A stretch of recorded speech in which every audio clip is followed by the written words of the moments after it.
All right, and so now hypothetically we are on the air, and actually I do have to say it's not entirely Matthew's fault. It's only partially Matthew's fault.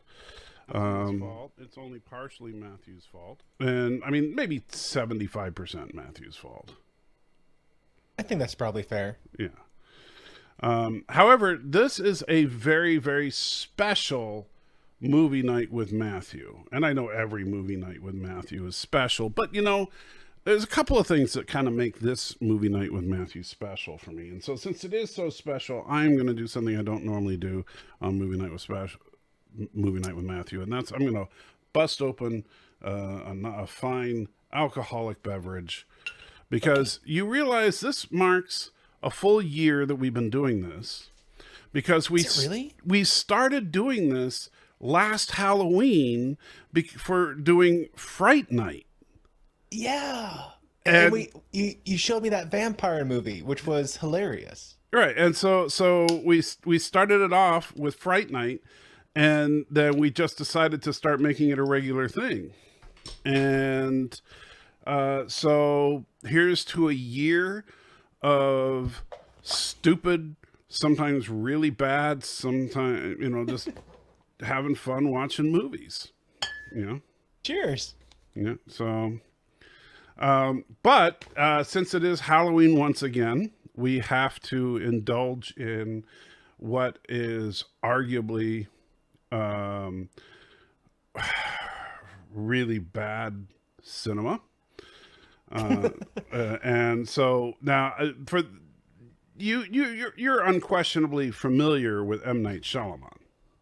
Oh yes, M. Night Shyamalan is hands down one of the best and somehow the worst movie directors of all time. Yes, yes. And this movie, The Happening, is the movie that really kind of broke him. This is the movie that ruined his reputation.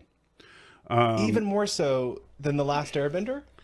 The last Airbender came after this, and the last Airbender was supposed to be his return to glory, and it just cemented that he was done. Yeah, it was not a return for him. This movie was so ridiculously bad. So, the beauty of it though is that what he was so well known for up until making The Happening was having a brilliant twist at the end of his films because he did it with his first couple of films.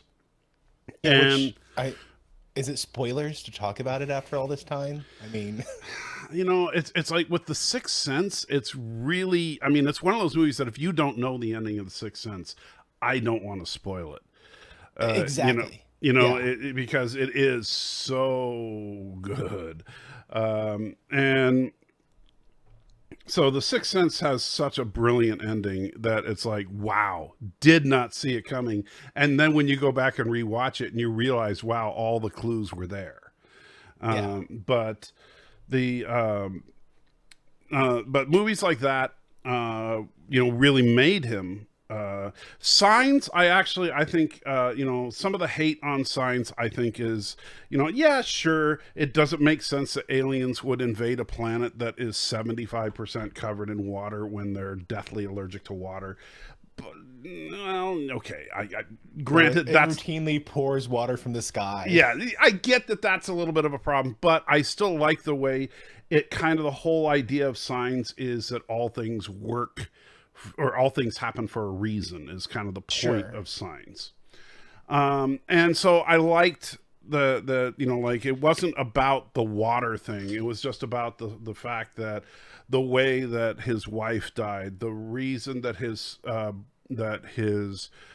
brother failed in the big leagues, all the fact that his son was asthmatic, and the fact that his daughter was obsessed with clean drinking water, all that worked together at the end to set up for them being able to survive. And I kind of dug it. But this movie was an absolute train wreck. And one of the big problems with this movie is that there is no twist. It is. Now, I haven't seen this. Right. Well, I'm not spoiling it for you to tell you that in the original cut, there's no twist. There's just like they figure out what's happening very early on in the film, and it's not like, oh, yeah, there's a big thing at the end where they figure out that it's something totally different, and you're like, oh, that makes it make sense. Nope. You're going to meet a guy early in the film, and he's obsessed with hot dogs in a really strange way. He's like, hot dogs. When you meet the hot dog guy. You told me, yes, you told me about that. And hey, Thomas had a great question. Why am I dressed as Al Borland? Clearly, that's his Halloween costume. This is my Halloween costume. It's not just something I wear every day. Right. And I'm clearly dressed as a red shirt. Yeah, Scotty? Yeah, red shirt. Scotty. Yes, yeah, with a beard. And I do believe that you got a donation, but you don't have StreamYards on. I don't understand what's up with that. Thank you. Thomas says, can you ask Al Borland for an autograph? Al Borland, can I have an autograph? Oh, yeah. Or, I'm sorry. I don't think so, Tim. So, I guess not. But thank you, Thomas. And I don't understand why I'm not getting the alerts for StreamYards. I apologize, guys. So if I miss any donations, please don't hesitate to put it in the chat that I'm an idiot. Well, you can not put that in the chat specifically, but do just put too late. That's all you're going to get the rest of the evening. Yeah. Anyway, so however, this is not just the theatrical release. This is the special salty cut of The Happening. And I did not radically change the movie. I subtly changed it to where I guarantee you this will give you nightmares. Okay. This will be the scariest movie you will see all year. I promise you that. You know, that's not a hard bar to pass. I don't tend to go for the horror movies. Okay, well. But I'm going to expect a lot from this ending. Yes, you should.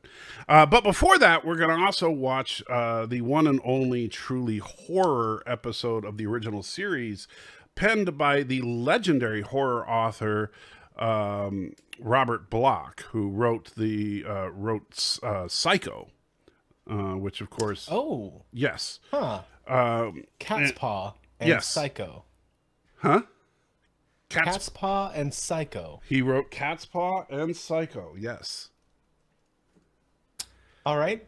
I'll give this another go. We all know my memory's not the best thing. Well, and the funny thing Cat's Paw was really amazing. I just didn't know it. The funny thing about Cat's Paw is that try to think of it from a writing perspective, and it makes a little more sense than if you think about, okay, yeah, cheesy visual effects are cheesy.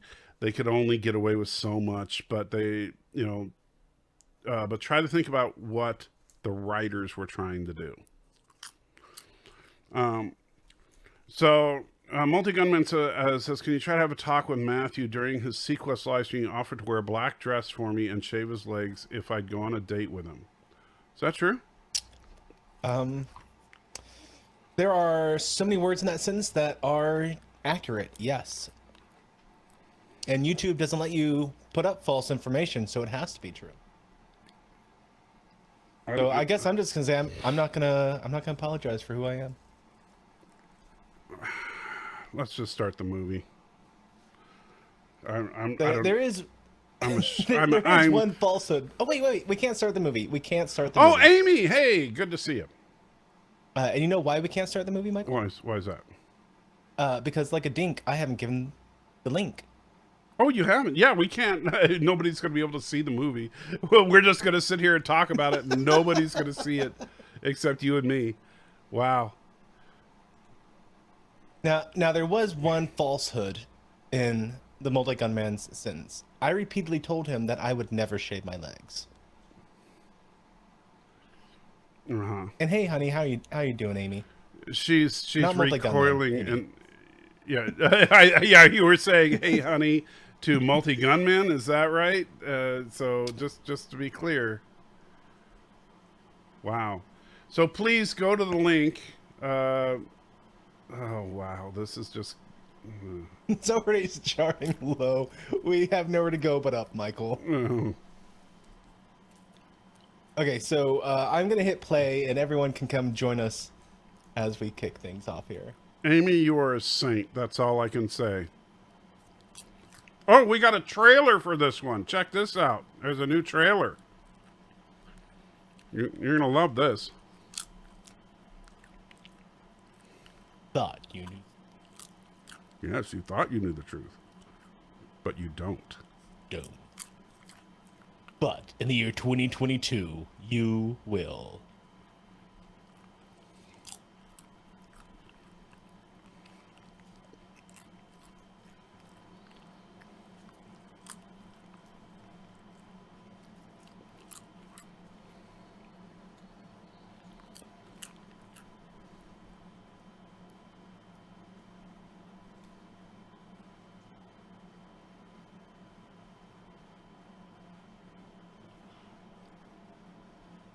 Exploded.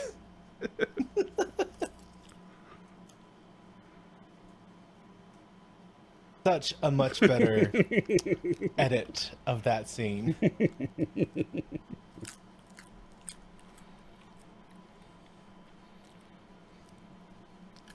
Yes, the salty cut coming in 2022.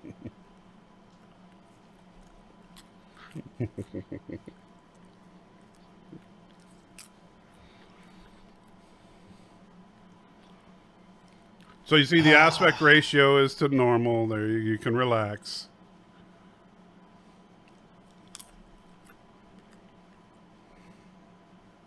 I do love watching the TOS episode first.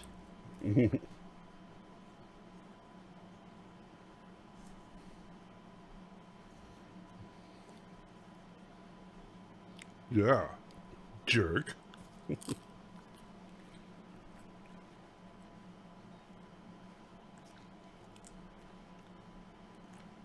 Jackson, huh? Michael Jackson? You know you got to beam her.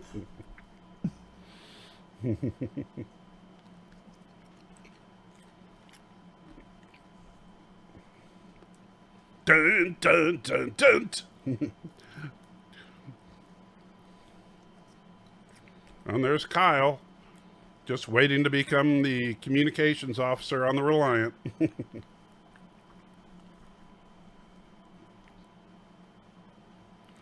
Ah, yes. Ooh, physical buttons. We all remember Jackson. Oops. Oh, he went before his time.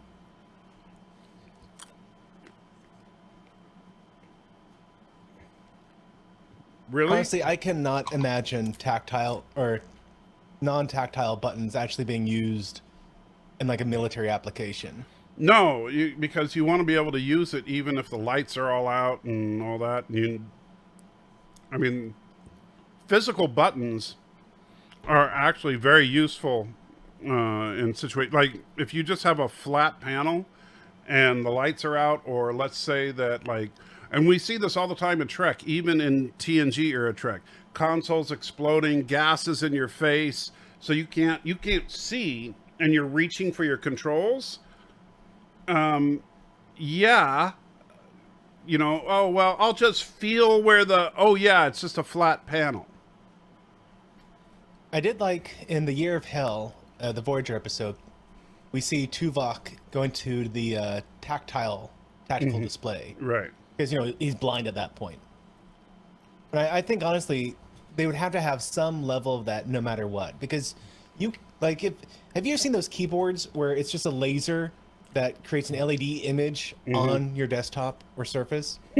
And Indy Tiger says, second greatest fall in TOS history, only to Nurse Chapel. Well, that's true. I should have rewound that one, though, because that was a pretty good fall. But, like, you can't do blind typing with that. Right. But with a physical keyboard, I mean, you put your fingers on that home row and boom, you're gone. And you can't even do that with your touch screen. No matter how good you are, you always have to be looking because you're gonna mess up.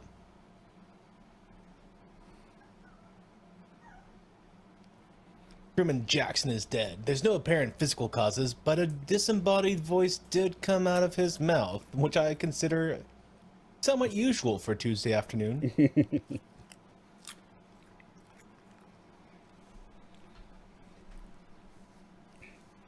Kirk's in kind of a sassy pose right there. Yeah, he's like, hey, what's going on?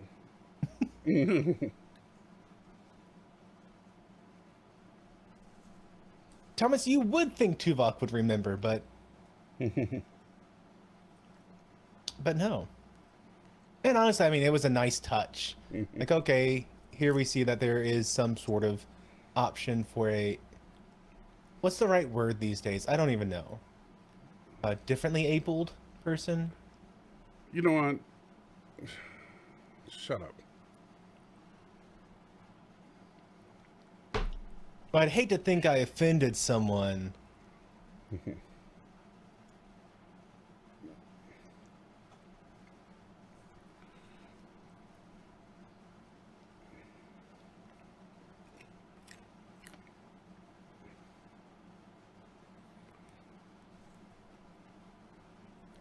You think McCoy would be the one trying to find life forms on his medical tricorder? Yeah, I mean, he'd rather just, not. He's like, I haven't said any word in days, but I don't mind. I'm still getting paid. Oh, that is such a bad wig. Really?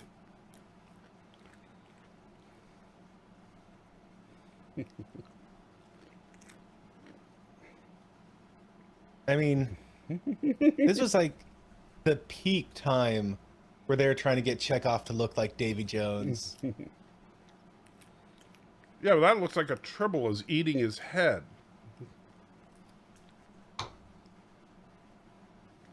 Apparently they do that, You only think they're cute and adorable, but they're like cats. The moment you die, they start eating you.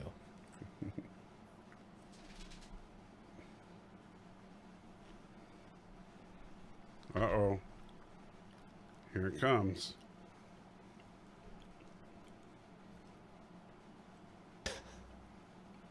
Michael. Hi, diddly ho. Hi, diddly ho.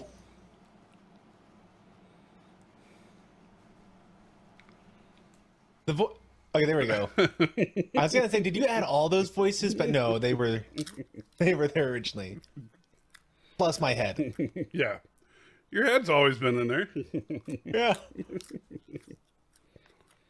That's right, John. The hair's the real reason Khan never forgot Chekhov.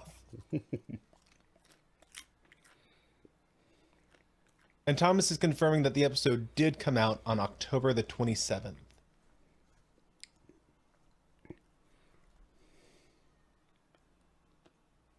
Poor Kirk, he's getting mixed messages. He's like, you're saying go back, but that one face seems quite inviting. I don't think that's what he's thinking. I mean, it's just so nice. Hi, diddly ho. What more friendly greeting is there?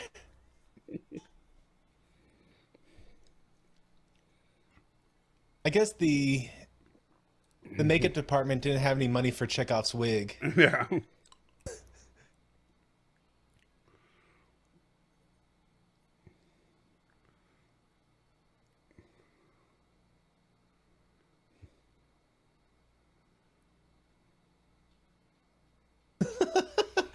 Very bad poetry, captains.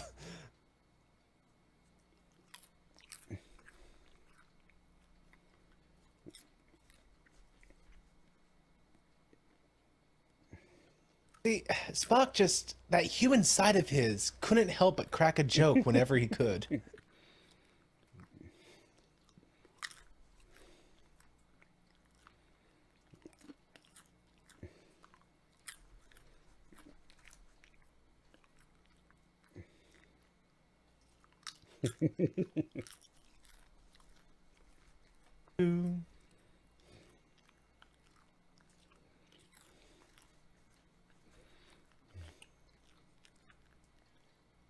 I feel sorry for anyone who's not in the screening room with us. Otherwise, like, why is Matthew going bum, bum, bum, bum, bum?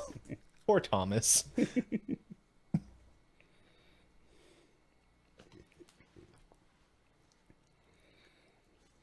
But you know, I mean, come on, Vulcans are just the worst. They make you seem good. That's bad. Mm-hmm. Squidward, I like to think that they had that awkward silence there.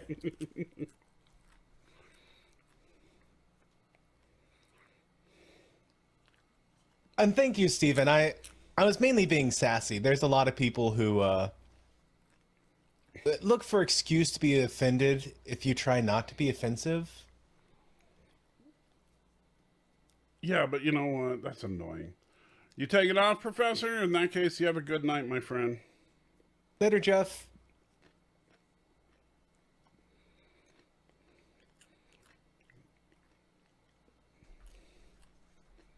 Although I will tell you, Professor, if you're just leaving because of the edits to the episode, that's pretty much it.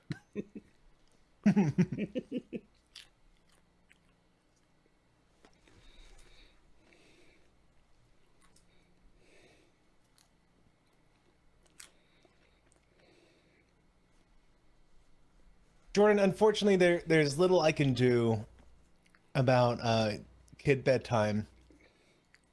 Otherwise, we absolutely would be starting earlier. Hope maybe when daylight savings time ends, my kids will start going to bed a little bit earlier. Well, the problem really, no, it's all good, Professor. If you got to work tomorrow, I understand. I just want to make sure if that was your thing. But one thing you got to understand about Matthew and his family, I mean, they are traditional Texan Baptists, and so they have to spend at least 1 hour before bed beating the crap out of their kids. And so it's not only does it make it so that they can't get to bed too early, but it's exhausting. And then, you know, he and his wife have to then rest, and he needs to have a few drinks and then, you know, beat his wife for a while too. And so, but then, you know, because I'm learning a lot about myself. But then Amy is a liberated woman, so then she beats him for a while. And I mean, it's just. And then I got to put on the makeup to cover the bruises. Yeah. Because, you know, they're modern Reformed Baptists. Yeah, so I know there are like sleep aids out there. I'm very anti medical stuff. I think if my kids are they believe in faith awake, healing, they won't take their kids to the doctor. They've actually had 17 kids, but they only have like 2 surviving, right? Three. Oh, Little better odds. No, one hasn't died yet. Okay. Sorry. Just sick. I mean, he'll be fine by the morning though. I wonder how much of the writer of this episode's hands were tied by it being on broadcast television and by Roddenberry's rules. Roddenberry's rules didn't exist during the original series. I thought even then he still had the no fights between crew members. No. None of that existed until Next Gen. Okay. Roddenberry had almost zero creative control over the original series. No wonder it's so much superior to season 1 of TNG. Yeah.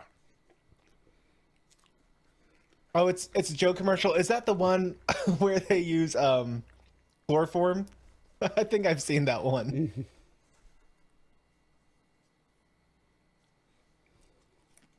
Also, who's this random red shirt? Well, you know, that's the funny thing about this is Assistant Chief Engineer DeSalle, right?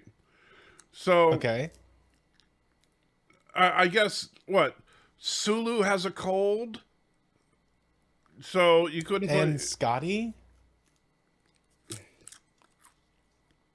Because I thought Scotty took command after Sulu, because it goes... Or no, wait, Sulu... Wait, Scotty's on the planet, right? Or no, is it Sulu's on the planet? Who's on the planet? I'm trying to Who's remember. on first? Yeah, Sulu's on the planet. Is Scotty on the planet? I don't. That. But, I mean, Assistant Chief Engineer DeSalle, they put him in charge. So both Scotty and Sulu are on the planet. Okay, that explains why Okay. neither of them are in charge. But they couldn't find any other. Well, in that case, why did Kirk beam him and Spock down? Spock should be in charge. Well, he wants his bestie there with him. Squidward, exactly correct. What's on second? Yes. You know, cats really are that much of a jerk that they would do that. He was basically laughing at them. That was the cat mocking laughter.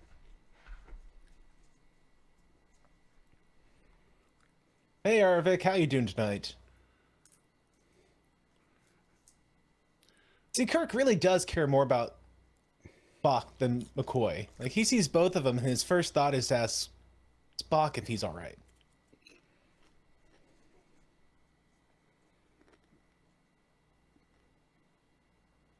You know what I always hated, and I understand DeSalle also shows up. Yeah, that's right. DeSalle is in Squire of Gothos, but still, Assistant Chief Engineer. Couldn't you get somebody in the command program? I mean, you would at least think Uhura would be somewhere. Well, Uhura took command of the ship in the Lorelei signal in the animated series.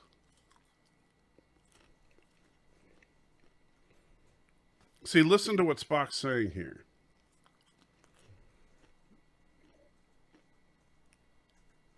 See, the concept here that Block was coming up with is an interesting one. Aliens that read the subconscious mind pull what's most terrifying to humans on an instinctive level and manifest it. And so the idea of ghost stories, demons, that kind of thing is what they create.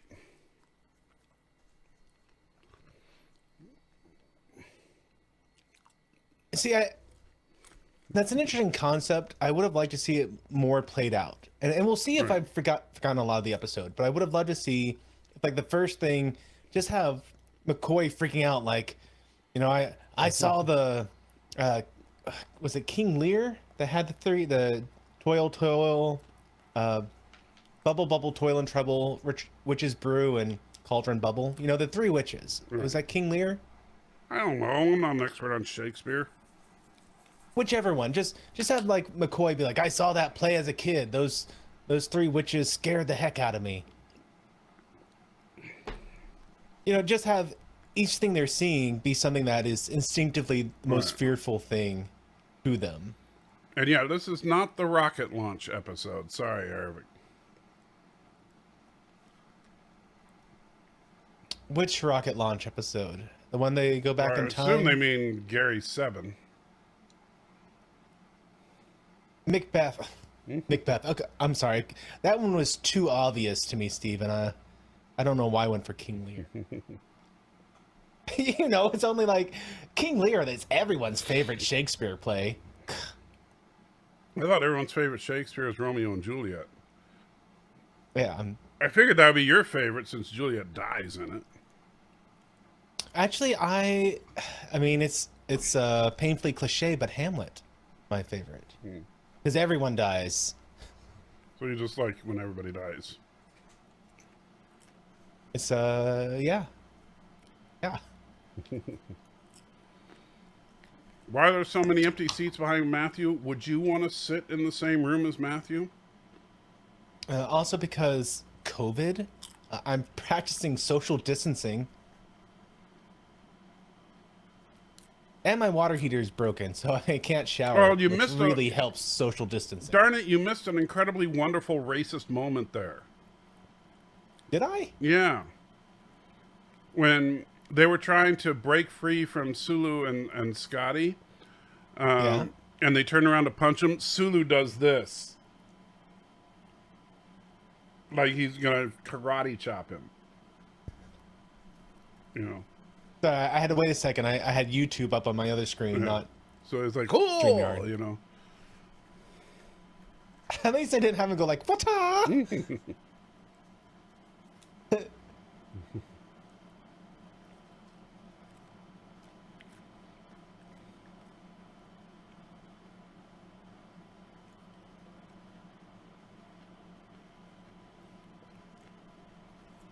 Yeah, I'm still playing Pandemic. I mean, as long as the government is, I might as well play along.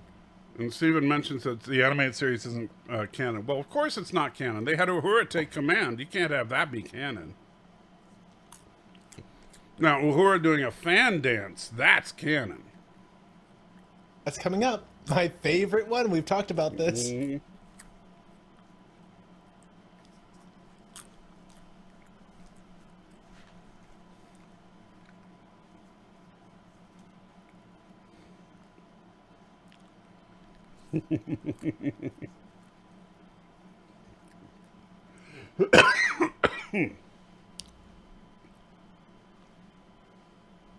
Spock's trying to complain about there's been no life forms detected when he still hasn't detected life forms. It's like, yeah.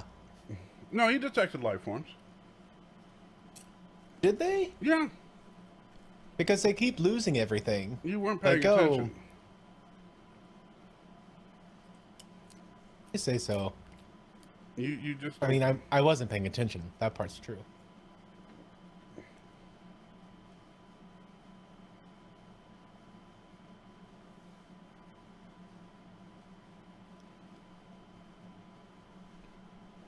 Spock, I don't think we're dealing with a wizard. Clearly, this is a warlock.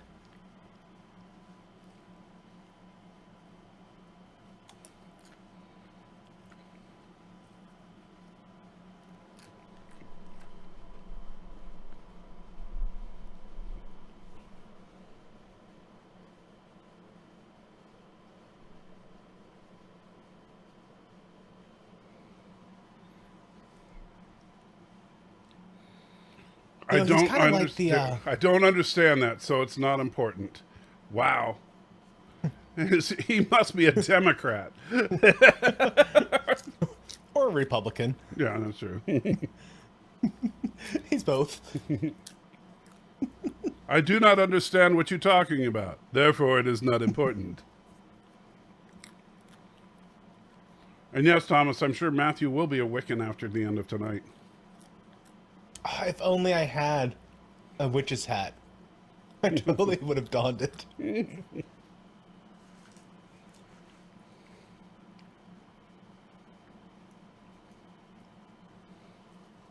Woodward, warlocks are more than just wizards without hats.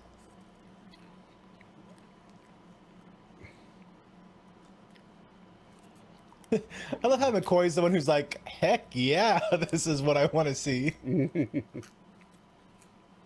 I mean, not that currency exists in the future.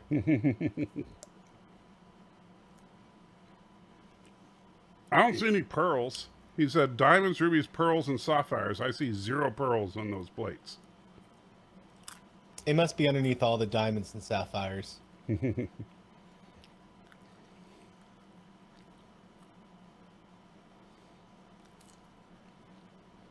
But he reminds me a lot of the people from Galaxy Quest.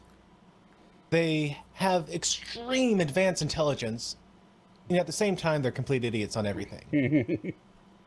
It's like, really, you're able to read the minds of humanity. You're able to read Spock's mind and see that it's different, and yet Trick or Treat eludes you?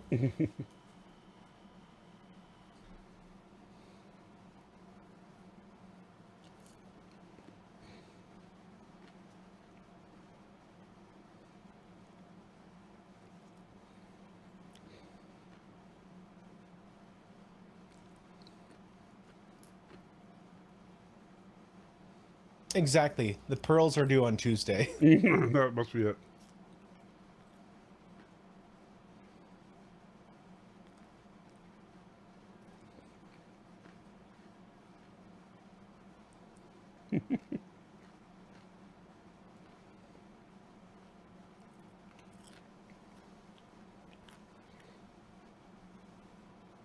You need to use the little kitty's room. Now, does it bother anybody in the room that they were just looking at her butthole?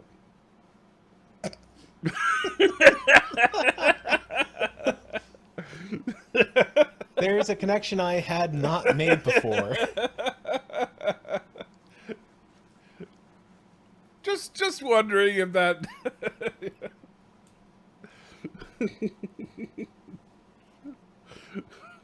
Just wondering if it.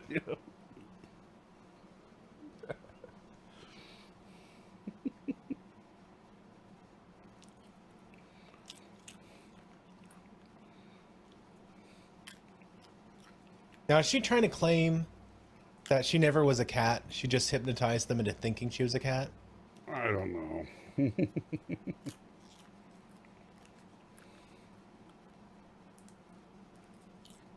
McCoy, are you looking at the pendant or something else? He's thinking about, wait, that cat was you, so that means that the cat's.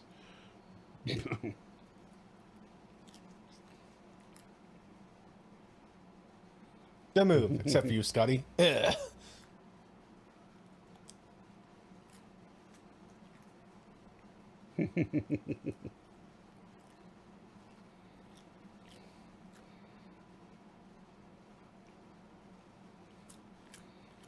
I want that pendant so bad.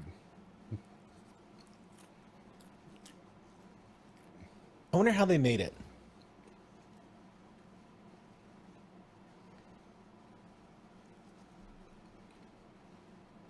I mean, do you think that's just a plastic mold that they spray painted with a metallic paint? Or do you think someone actually did some metalworking welding? I don't know, but it looks cool. I'd like to think that's actually the metalworking. I would think it's the metalworking because he holds it over the flame and you see the flame score it. If it was just simple plastic spray painted, then you'd think it would melt. Yeah.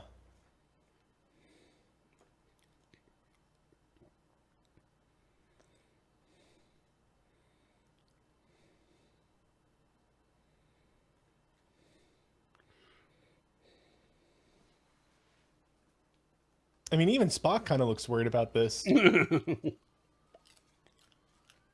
Maybe he's going like, that is a good-looking pendant. Man, all I got was a stupid idiot. You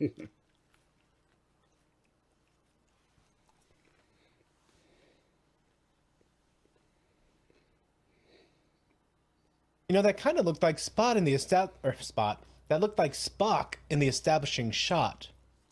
Maybe it was. I wonder if they just used a canned footage.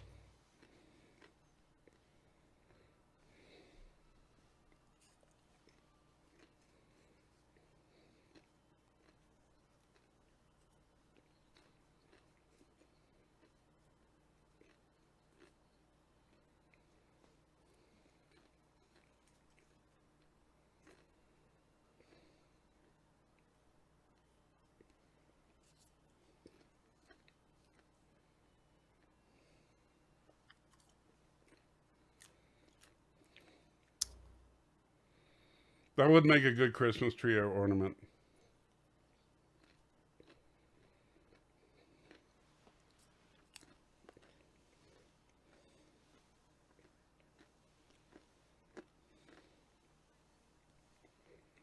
Oh, that's cool, Joseph. And it says Memory Alpha says that pendant was donated to the Smithsonian Air and Space Museum. Well, I see a little heist in my future.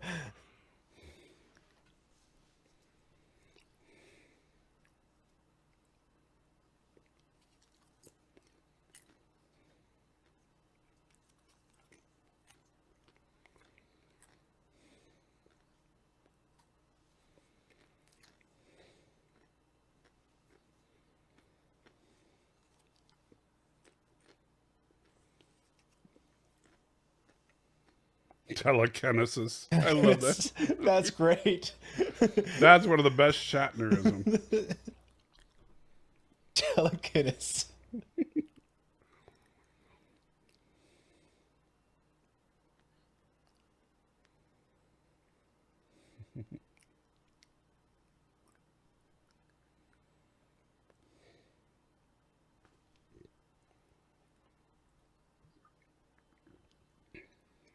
Now that's an interesting point, Squidward. We could do a 3D print in PLA and then do a casting to make it aluminum. I've seen some videos of people who do that. Yeah. Be great I if guess I maybe should somebody say- would finish working on Nomad first. Sorry, you're kind of breaking there for a second. Mm-hmm.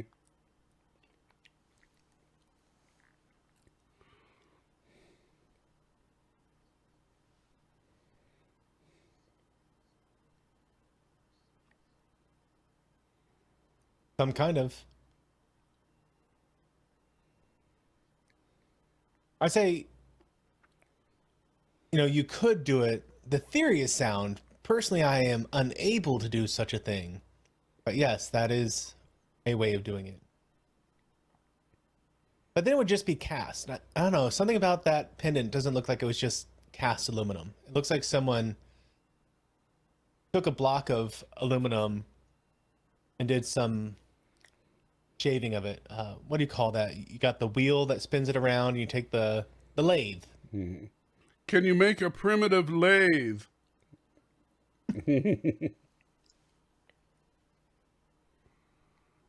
Machines, yes, Squid. That's a much better way of saying what I'm stumbling over. It looked machine.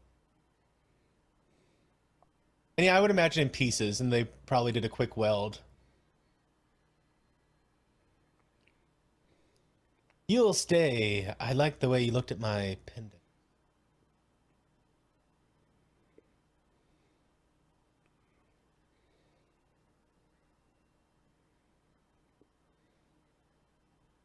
There's so much that I wish just someone would sell, like those jelly buttons. Mm-hmm. Those would just be such a fun thing to be able to get. And you'd think they'd sell like hotcakes. Like, can you imagine an arcade cabinet that used buttons like that, especially if it was some Star Trek arcade game? What I want to know is what is the going rate of credits to Navy beans? Since he just said, I'll bet you credits to Navy beans, they can put a dent in the force field. So what is the going exchange rate of credits to Navy beans? Well, I mean, we've established that credits don't exist in the future. So, I mean, it's an imaginary unit to a food commodity. But would Navy beans exist in the future? Because why would you have a Navy?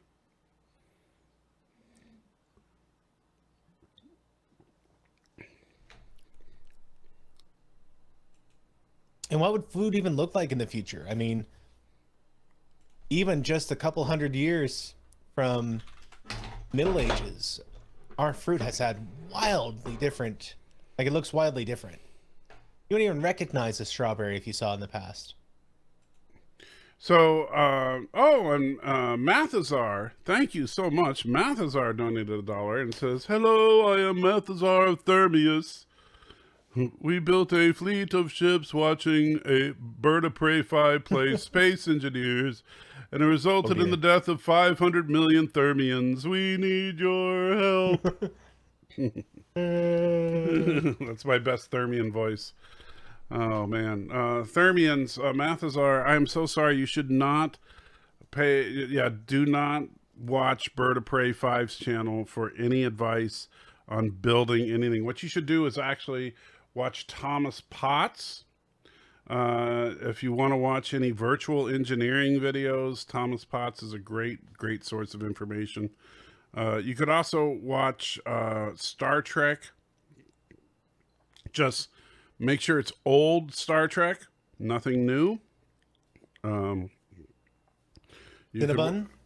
Cinnabon only if you want to, see how to screw up the Enterprise D.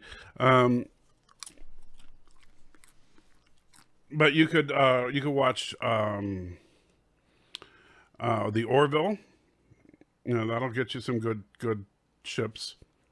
So, but Of course, it might also get them to make murderous AI robots. That's true.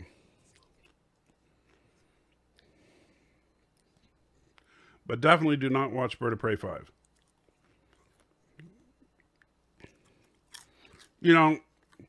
That's about the most unrealistic thing ever in Star Trek. Dr. McCoy bullying Captain Kirk.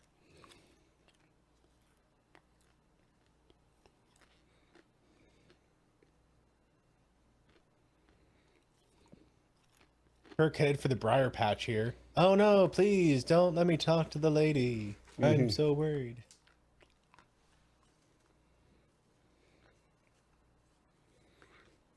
So, of course, the lady is the one that's seduced by the feelings of luxury and vanity.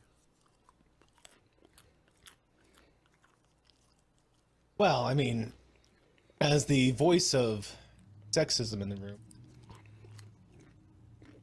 if you stop to think about it, like if this was really their kind of first times to assume human form,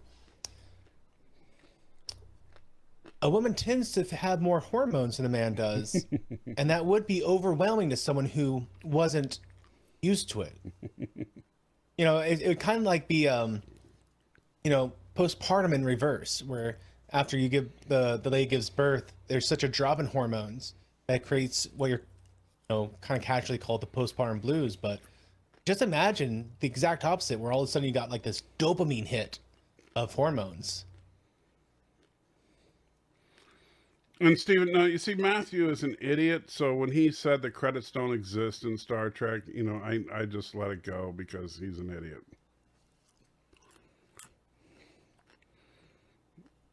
Credits cease to exist halfway through Farpoint and Encounter. They existed at the beginning, but by the midpoint, Picard had a great speech about how they don't exist. This is the original series. Encounter at Farpoint is 100 years away.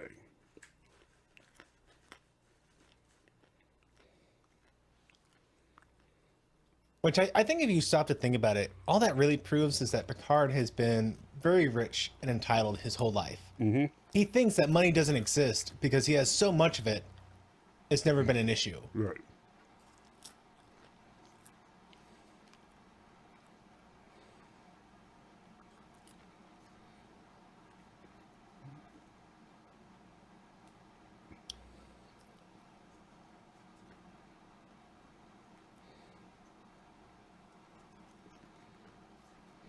Is that an innuendo? Just trying to keep up here. Yes, he said Farpoint and Encounter, he did. But, you know, again, it's just Matthew being Matthew. She's just What? like, Encounter at Farpoint. That's the name of the episode. yeah, but you said Encounter and Farpoint. Or you said Farpoint and Encounter. That's what you said. I wouldn't put it past me. I would not put it past me at all. So Kirk just touches her shoulder and she's just melting. Well, again, think about it. The first time you have these sort of sensations. She didn't have McCoy touch her shoulder. Oh, McCoy was too much of a southern gentleman to ever do such a crass thing. Sulu or Scotty. I'm sure Scotty would have been happy to. He's just a, you know, raring to go Scotsman. He'd be like, let me get you a fifth of scotch, lassie, and I'll show you what we got going. Sulu, he may have tried for the other guy, but not her.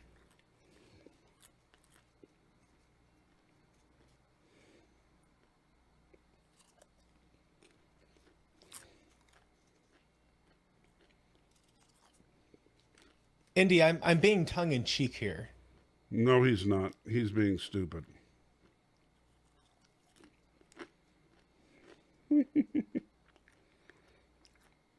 Kirk is so... You see, this is... People think Kirk is a horn dog when Kirk is clearly just using her. Right. In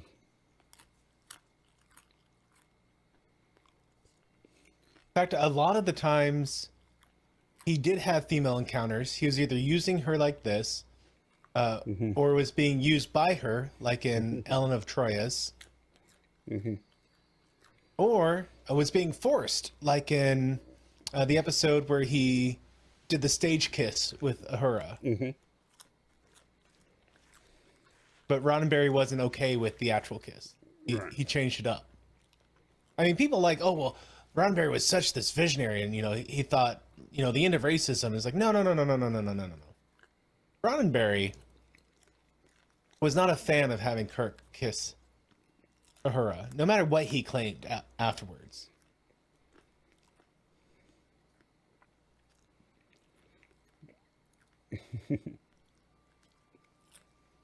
Kirk was a shrewd, tactical womanizer, says John.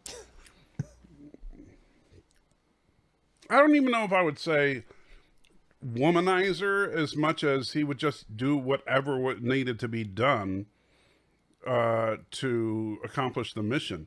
And if that meant seduce a woman, then he would seduce a woman. And he knew If that that meant blew up the Enterprise, he blew up the Enterprise. Right. McCoy even pointed it out. You know, you did what you have always done.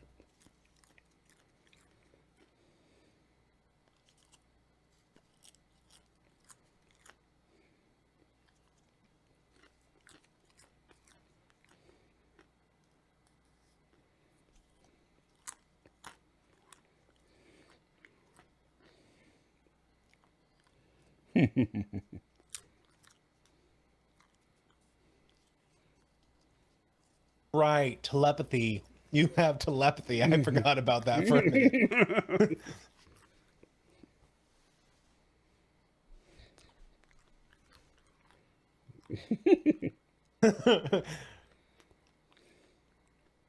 I've been a woman for less than a day and I'm already being used by the patriarchy.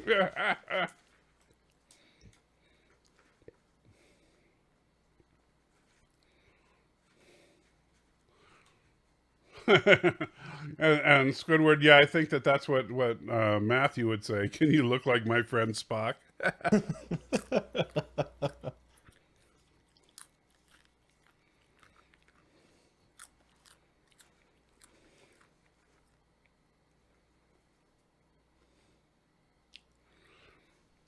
Daniel says, just on knowing when Nicolas Cage thought the movie was odd, creepy, and unfair would give the aliens the right to decide who gets salvation. I disagree 1,000%. Well, and you weren't paying attention. The aliens were angels.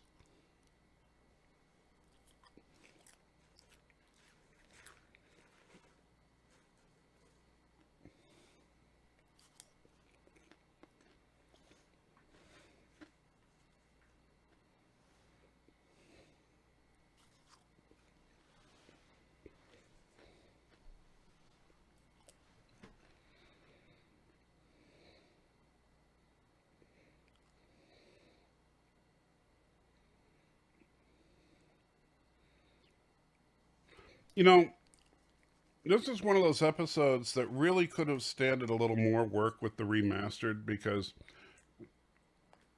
they should have redone the visual effects with the cat that are coming up. I do remember that, yes. But they didn't. They just cleaned up the existing effect shots.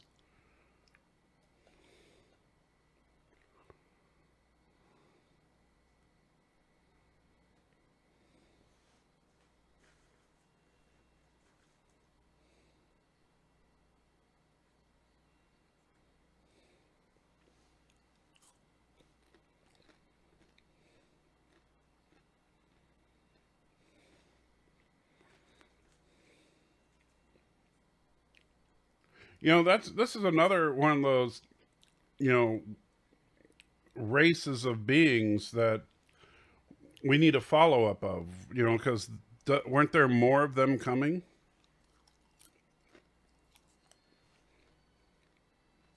I mean, even if there weren't more coming at the time, they exist out there. There's more than just the two of them. Oh, clearly. Clearly, these are the caretakers. I'm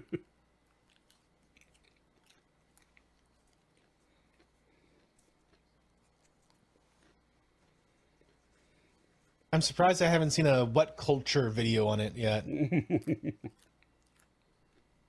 10 reasons why that weird cat creature from TOS was actually a caretaker.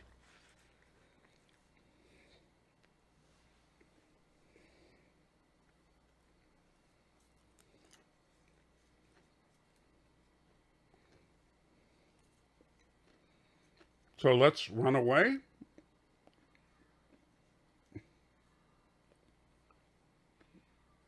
Thomas, you need to make your cat a little hallway like this.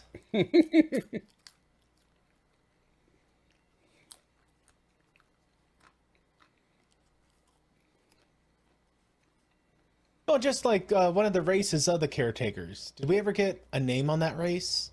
Or do they just call them the caretaker race? I think they're just called the caretakers.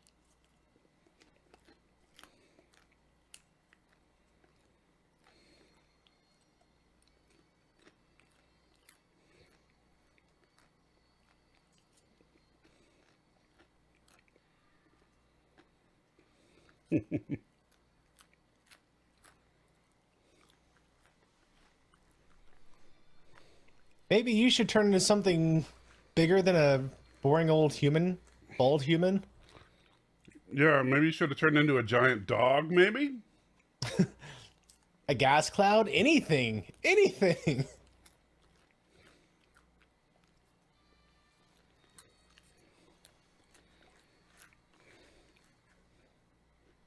I got your wizard staff.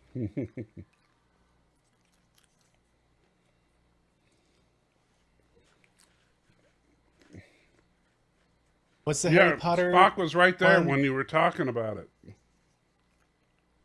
The Leviosa?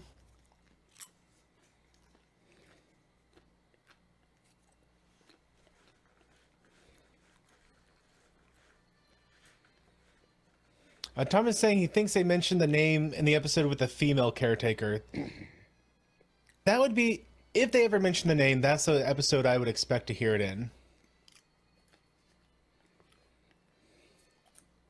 Though clearly I don't remember what it was. Oh, here we go. Here's some racism.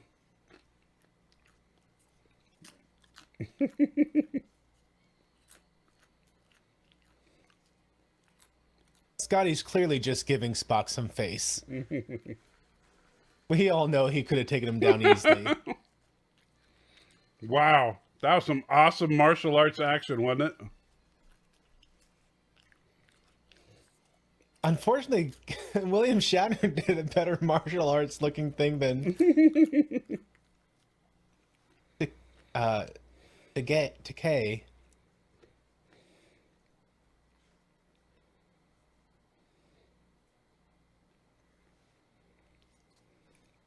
What? No, elves are jerks. Vulcans are jerks, right there. Well, you know, I could have done that like 5 times in this episode, but I think once per episode is enough.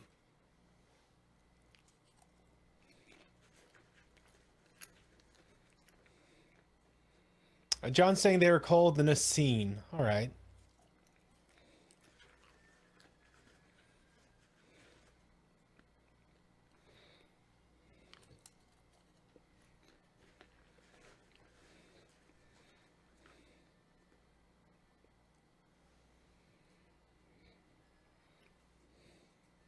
Oh, now she's scared of it.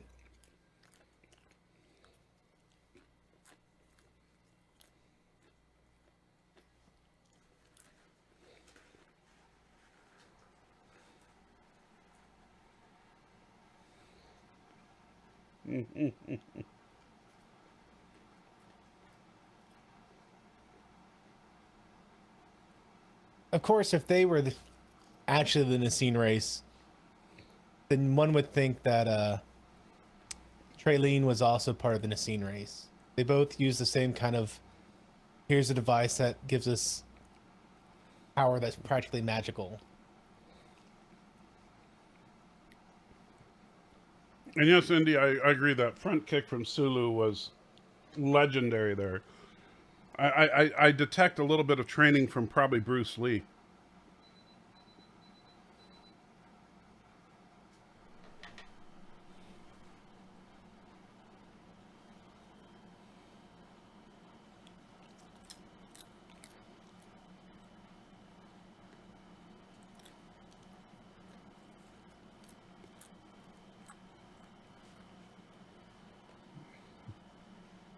I also agree with Thomas for the record. My initial statement was I'm surprised Wet Culture hasn't done a video like this yet. Right here, the patriarchy. The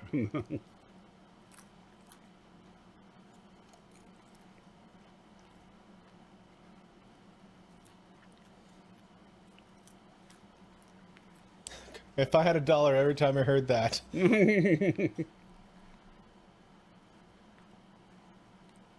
So how did the phaser magically appear in Kirk's hand? Good question.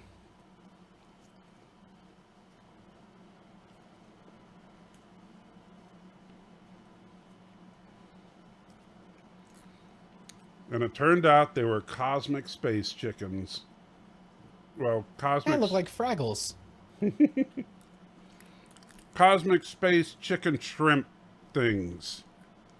They're, well, crossbred with Harvey Cthulhu, maybe? They definitely have that Cthulhu vibe to them, yes.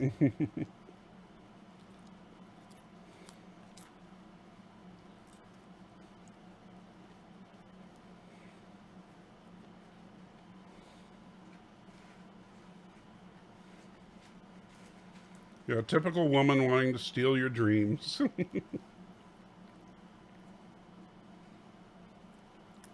Yeah, poor Jackson. We all cared about him.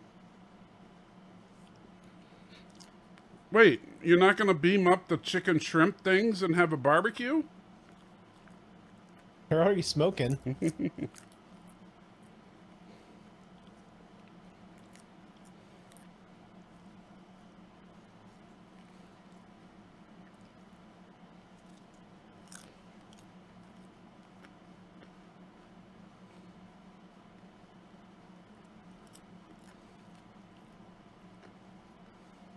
Oh, what a missed chance of an episode. A good premise, but like we already said, it really would have benefited from having them afraid of the things they saw. Instead of just like, oh, they can tap in the subconscious mind and show us our deepest fears. Not that they ever did. Well, I mean, we all know for you, we would just be constantly seeing, like, Spock walking up to you and saying, Matthew, I love you, but I'm leaving you. What a cruel thing to say. Exactly, see? No, anything but that.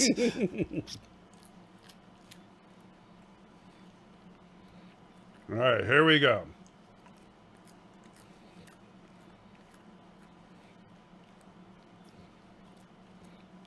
I mean, you have never seen The Happening. I've never seen this.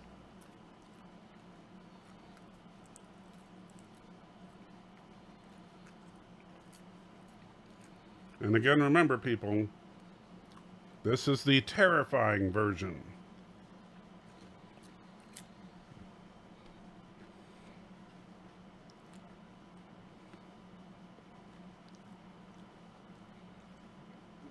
That's not the terrifying part.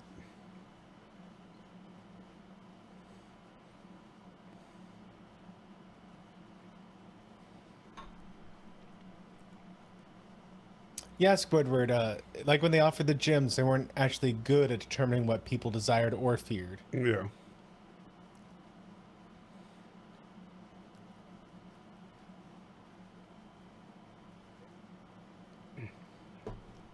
They're like the Packlids of telepaths. How long is the movie? We got about an hour and a half to go. Yeah. So about an hour and a half. So depending on how long you'll be at work, Thomas, you might make it home in time for the explosive ending.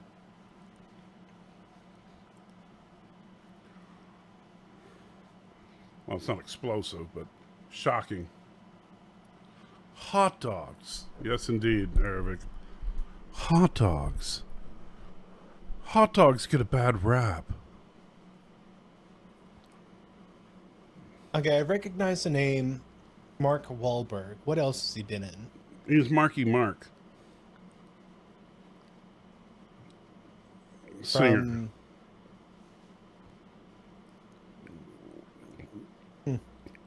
He's best known as the idiot from this movie. Okay. Because he's the one that's in the memes. What? No.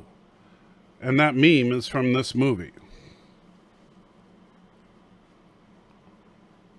Oh, I've seen him in something else. I've probably seen him in something completely random and He has not been at in a lot of all. stuff, but this is by far his worst performance. And not saying something. Oh, Indy, it's too bad you got to go because, man, you're going to be missing a treat.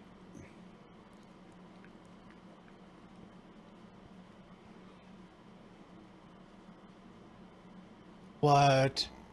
What? Apparently, he's going to play Steve Austin in the $6 billion Man that's in pre-production right now. Really? They're actually moving forward with that?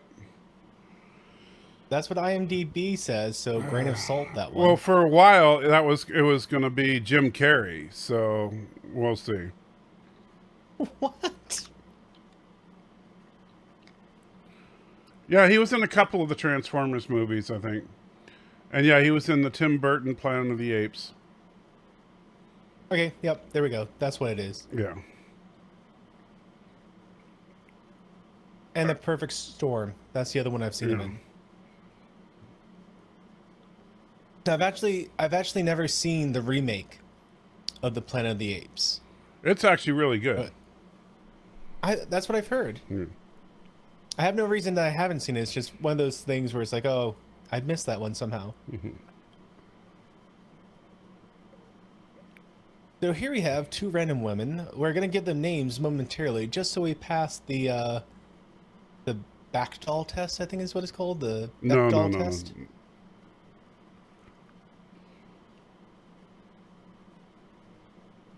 This is not a Bechdel test moment.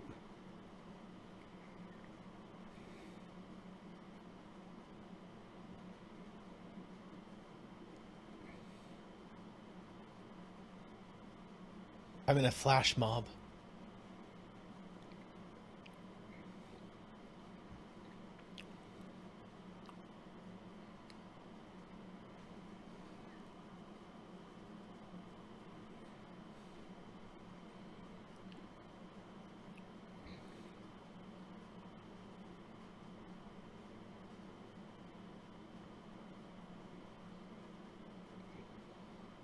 Claire has a strong jaw.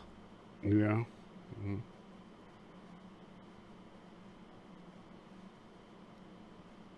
And a pretty serious hairpin. A joke. Way to just sit there while your friend stabbed herself. So yeah, I didn't like Claire that much anyway. Yeah, Claire was not my favorite character.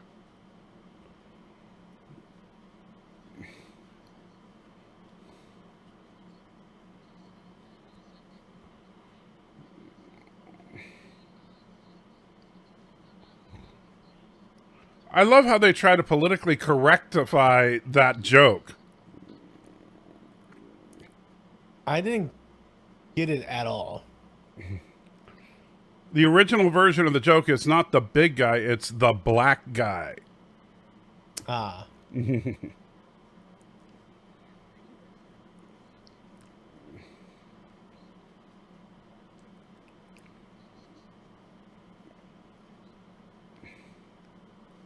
Maybe you should give him some room. You're the one closest.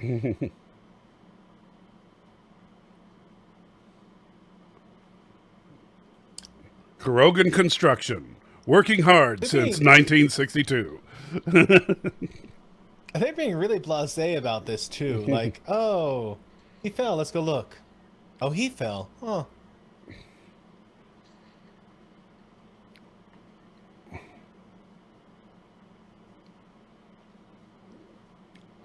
It's raining men. Hallelujah. Wow.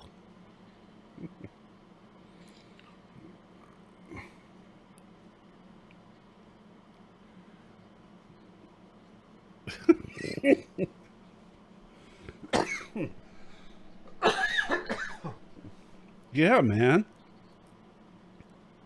Oh, gosh, I can't stand people who believe this. I had a friend who legitimately was like, Matthew, the honeybees are disappearing. We're gonna run out of crops. I'm like, you do realize that honeybees are an invasive species to North America. Like, we brought them over. And there were plenty of crops before honeybees. The reason honeybees... put that aside, but listen to, this is a science class. Listen to his solution. But it's... Listen. Listen.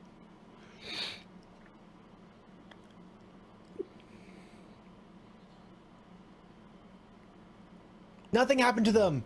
Nothing Just happened to them. listen. Listen.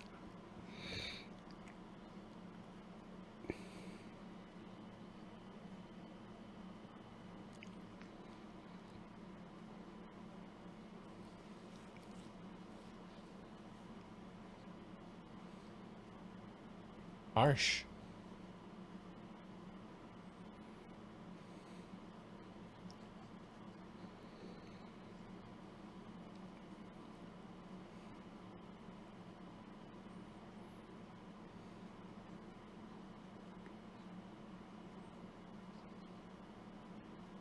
Is it a nice answer?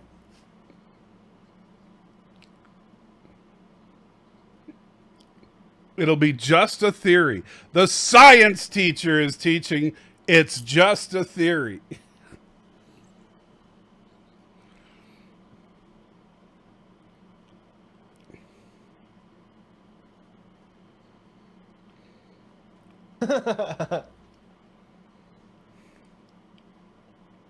Yeah, you got me, Teach.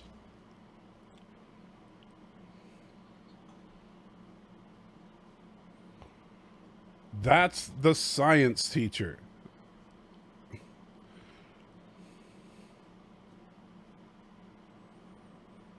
It's okay. He was teaching them crap anyways. I know. He was teaching them that's in the science class that, oh, it's just a theory. It doesn't matter. But the reason bees are disappearing is because there are a handful of farms.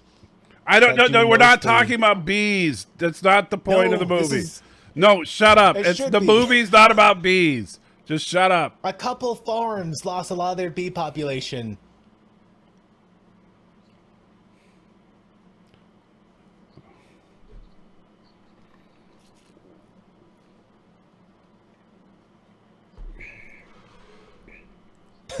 That's it, John. It's just a theory. A bee theory. Thanks for watching.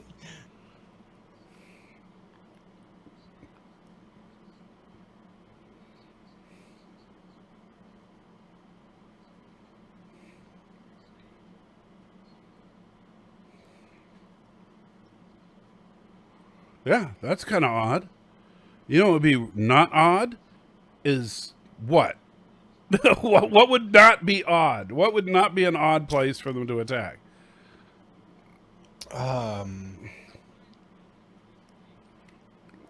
A mental hospital? Is that too dark?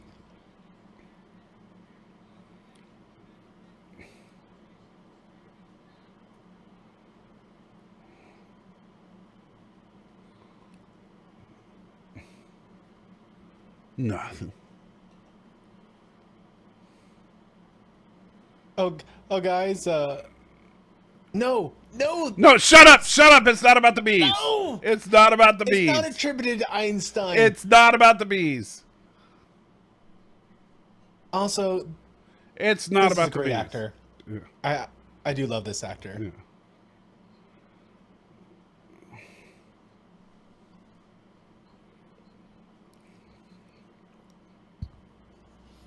But hey, maybe the teacher should have warned them that there are mass suicides happening outside. Like, that seems like a really important piece of information. No, they're not in New York. They're in Philadelphia. But they're shutting down the schools, sending everybody home until they know what's going on.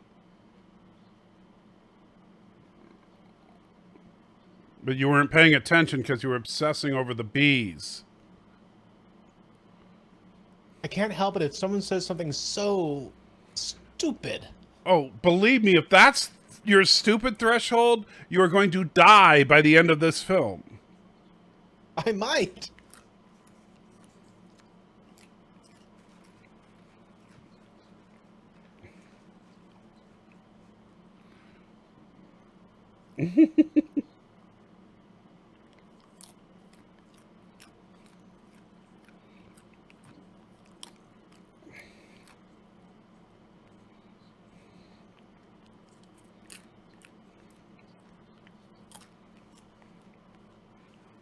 Harsh.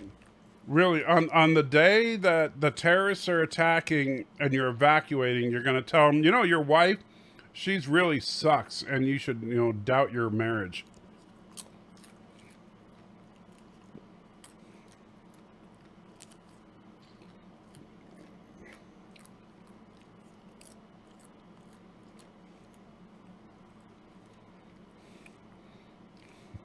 Right, Joseph?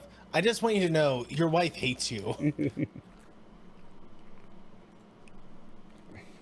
Is this the same lady who played in what's that movie? Don't Panic, Hitchhiker's Guide to the Galaxy? I don't remember if she was in that or not, but that's Zoe.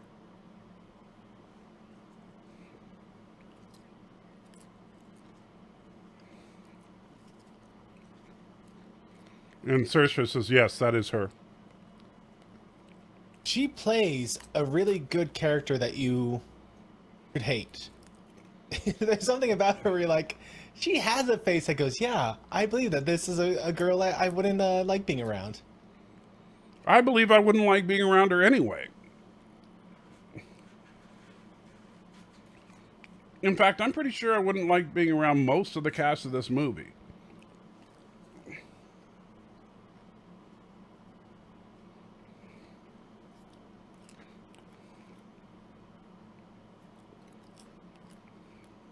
Also, Joseph, are you sure that's Cameron Fry and not John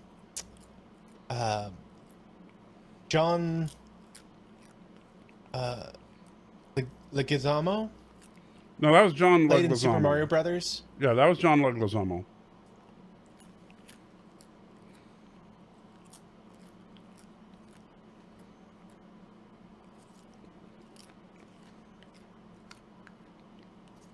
Oh yeah, she's totally not cheating on him. She's actually not.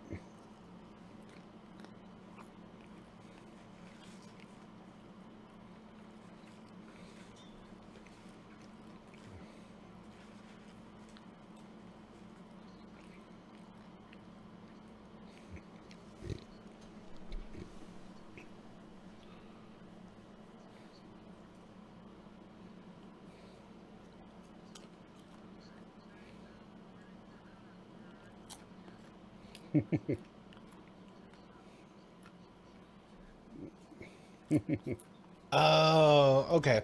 And Thomas, it is funny how I'm questioning people about actors, but I was actually right.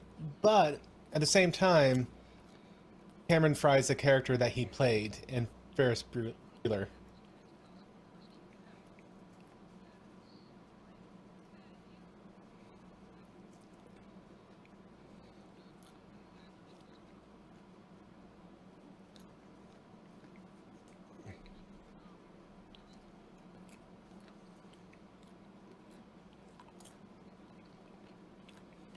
He also played in a Pyromaniac's Love Story, which is an excellent movie.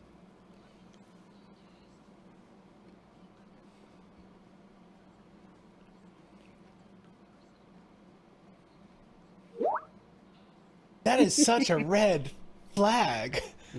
My goodness.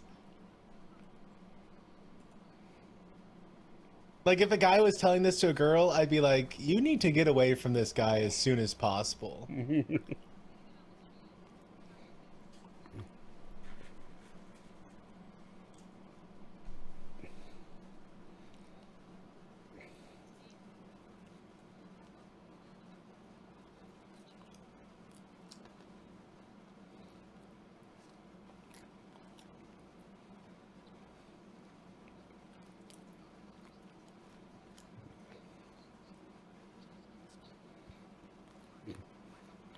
It's all about the bees, man.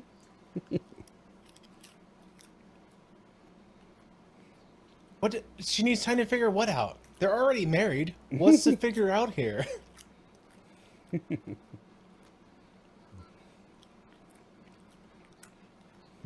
Can this movie be any more lame?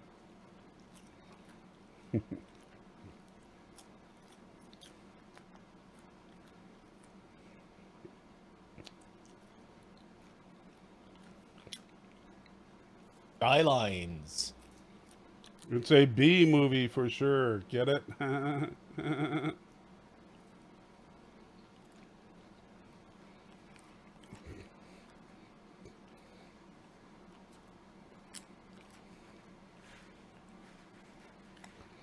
Uh-oh, wind. Wind, the ultimate enemy.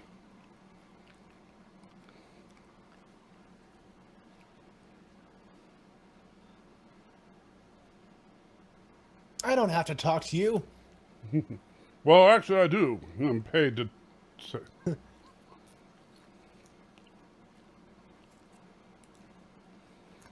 do you think I am, Lassie? I'm out of here. Okay, how did the gun end up all the way over here? I mean, did he like chuck it as he died? He must have.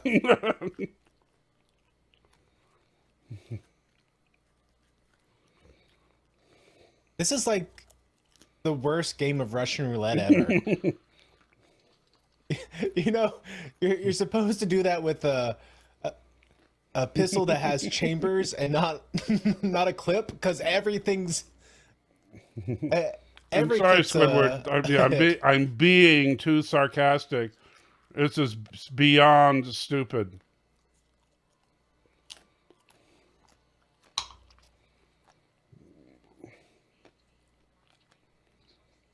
And no, Nicolas Cage is not in this movie.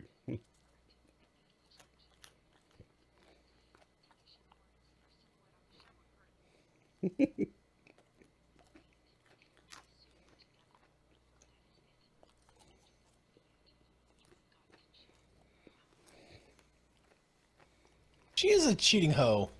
She's not a cheating. She's a cheater. They had dessert together. Yeah. She cheated on him. She went on a date with someone else. That's cheating.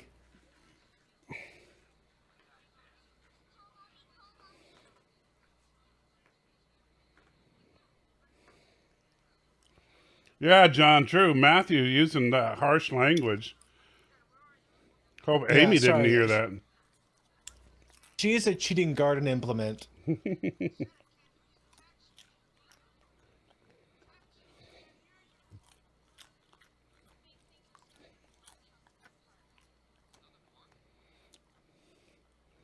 Well, that's odd.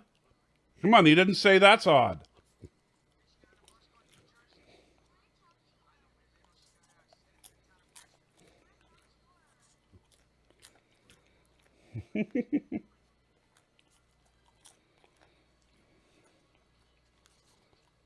Stephen, I confess I don't know the difference between a clip and a magazine. Except that one involves film and the other involves paper.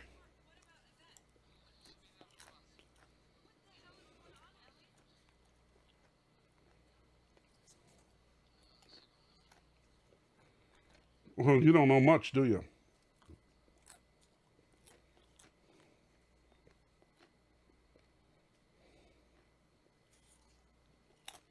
I think this may be the most unbelievable thing in the movie. Surely a steward would have been by at some point and said, "Sir, you're not allowed to block the aisle."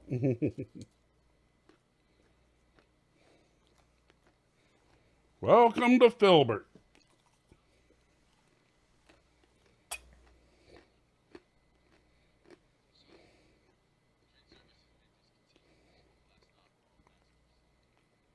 You say it's been discontinued, but look at the vegetation on that track. It's been a long time since anything's been on this train.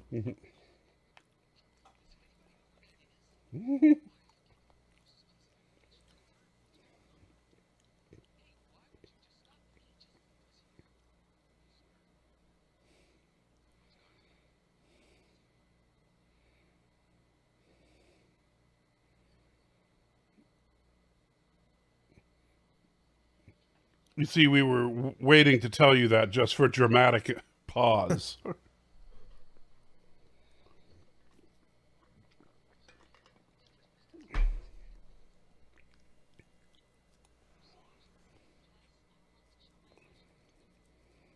I'm a freak too.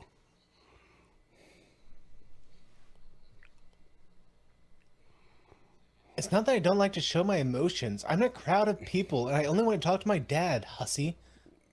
And yes, Squidward, his acting is really bad in this movie, and it doesn't get any better. This is like him at his best in this movie. Who, John?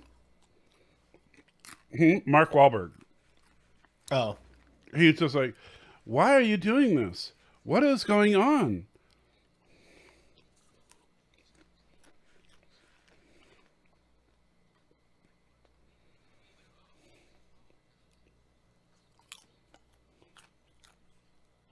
But are they best friends or brothers? They're just friends. I wasn't sure if he was being literal with the bro, or if he was just like, bro, dude.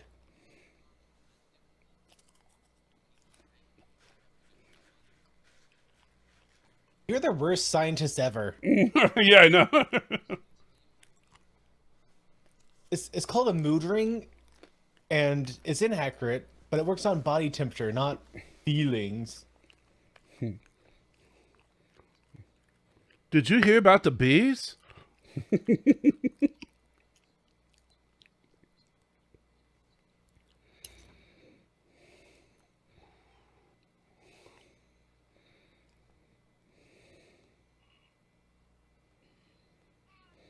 Well, clearly we have the best actress in the movie. No, she's just laughing at the idea that he's acting.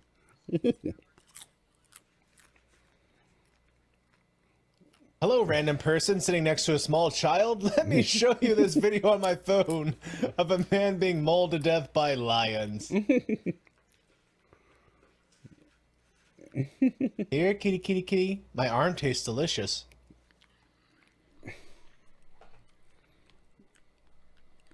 And Steven, did I read? No, let me see. I did not see that. So thank you. Steven put in another $1. It says, does it bother anyone else that Jackson is referred to as both an officer and a crewman in the same episode, or am I just way too obsessed with rank? Well, it is a problem. It's just a flesh wound, yes. That is a problem, and perhaps that might be one that John DeMarco should mention in the oh shoot, except that there won't be a Jeopardy next week. That sucks, because that would be a good one. Okay, there's Mr. Hot Dogs. That's Mr. Hot Dogs right there.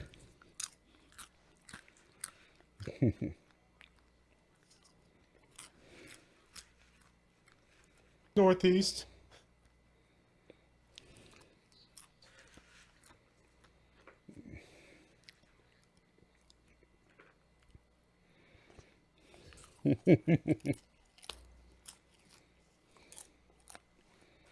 Oh, that's convenient. The power went out right after they got the necessary information.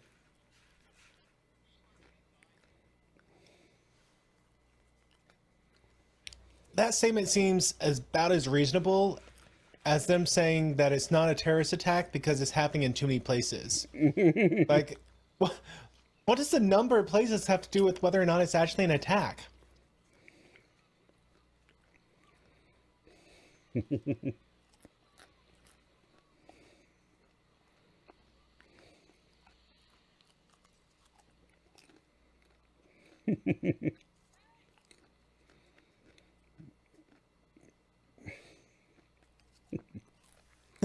Yeah, John, you can trust me. I'm a scientist.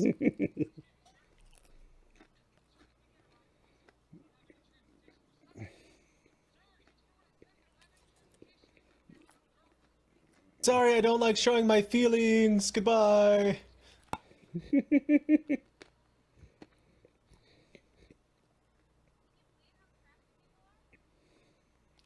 I can't believe you're showing your feelings that you're annoyed by that person. Yeah, we thought you didn't like showing.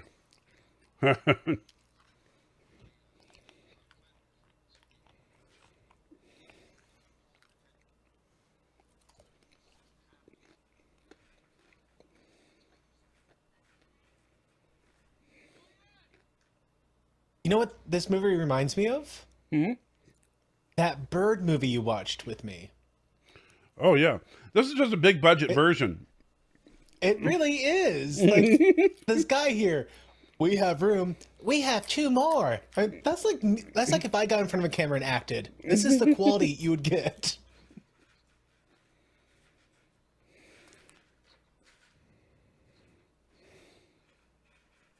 John, you got a little nose kind of white.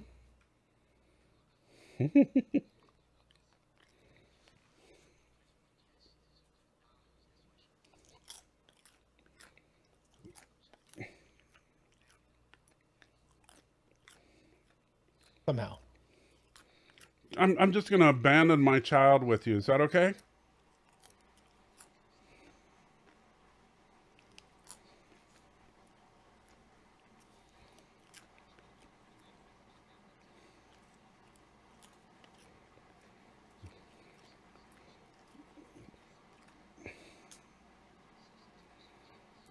And how do you calculate that exactly? No. How I want to know, how do you calculate that? What? No. The same way most mathematicians do it. Yeah, where do you get that number? It's located somewhat south of the belly button and about 180 degrees from its location. You know, same place Showing that a lot of emotion there, little lady.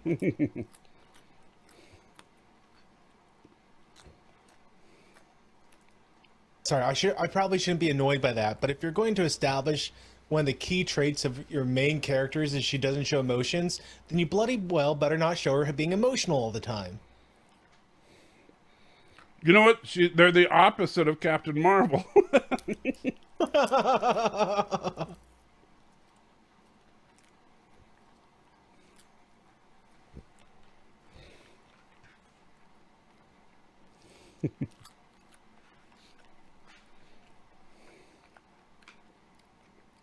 Then we'll do like this really weird slow motion type shot just so you really know that he's a dead man walking.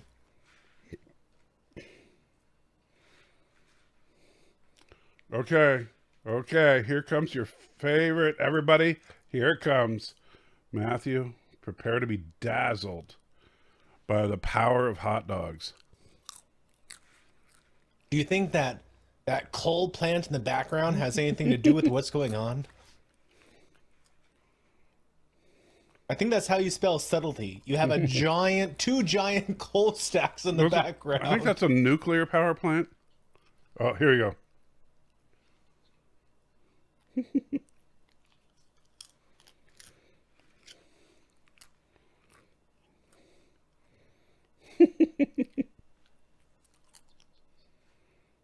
Oh.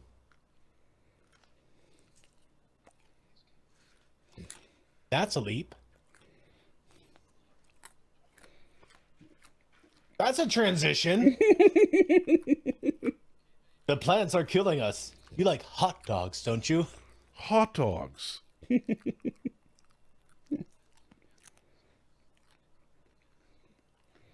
Yeah, they proved it. Are these the same sort of tests that prove that water have memory? Because I got doubt. Oh, don't worry. We got lots of science. But in the end, it's all just a theory.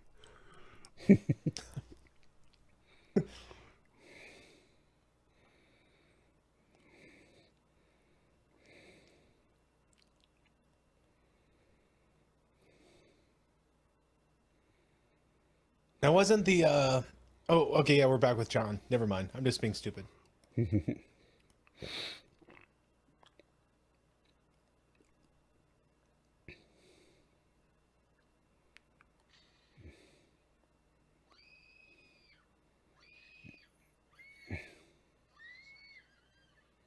A little late there.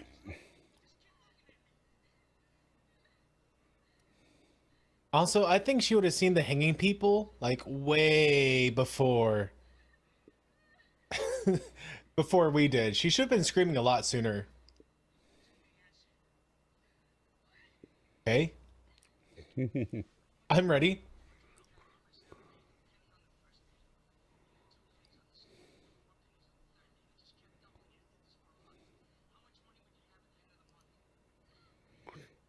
Of course, it would depend on what Well, month. John?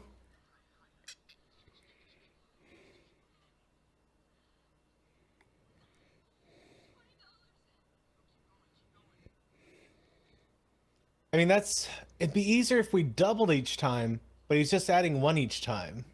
No, he's doubling each time. So, was he? Because I thought he said one on the first day. Doubling two on the every second. day. Doubling every day for, Oh, yeah. for a month.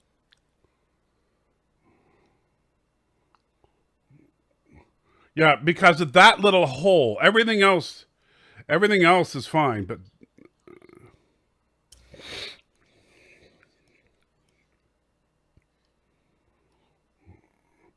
by the way, do notice that John is not wearing a seatbelt. That's important. Notice that, please. You see that?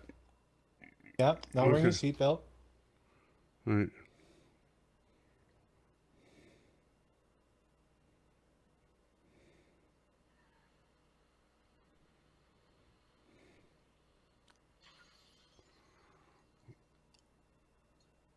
Just for the record, Well, that took a turn. that was not John. That was the driver.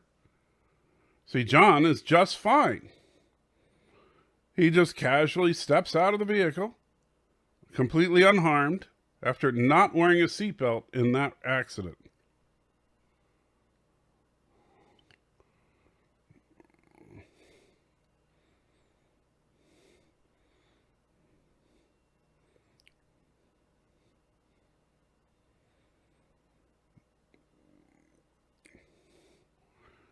But, you know, he'll cut his wrists. Oh, John, no. Science also says chemicals in the water are turning the frogs gay. Well, that's true. So, yeah. Jeep would not accelerate that fast. Maybe it's a new electric Jeep.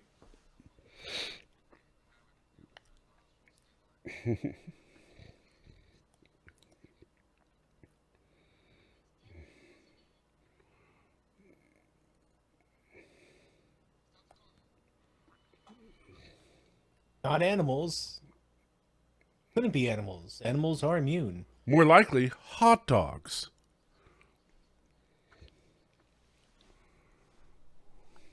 Huh. That's a sentence and a half right there. I know. These guys are just weird with a capital W.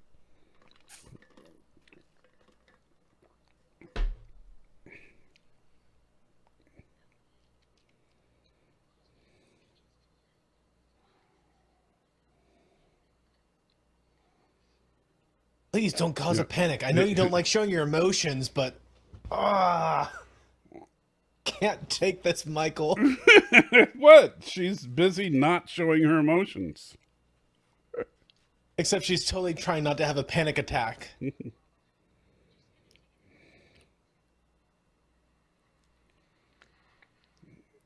Oh no, you rolled over the flowers.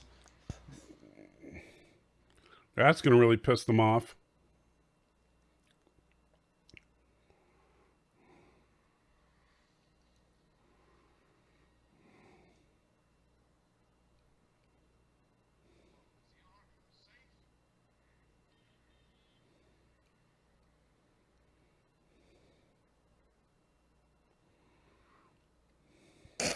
I'm sorry, that that army man, he came up like the floppy army man. Oh no, no.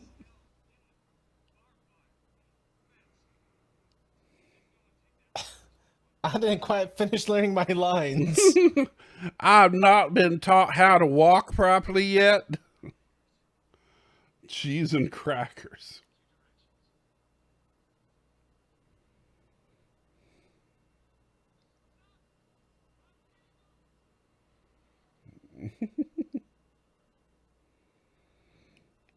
Eric's not craving bratwurst. Don't use emotion.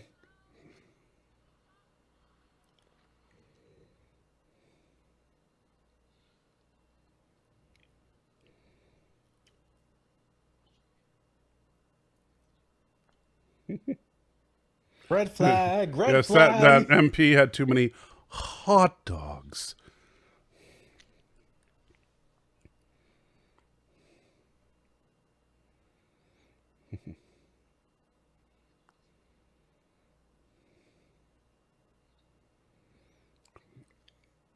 Yeah, Joey is awesome. Let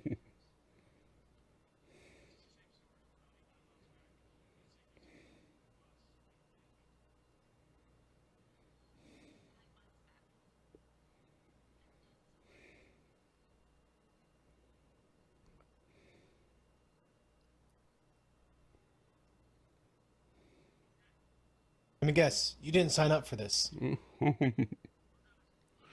We're gonna do something now. I'm in charge. Surprise, surprise, surprise.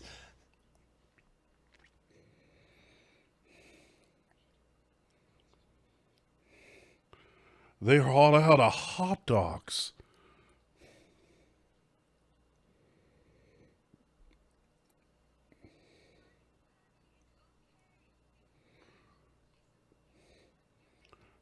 Wait, I'm a scientist. Ask her if there's any bees.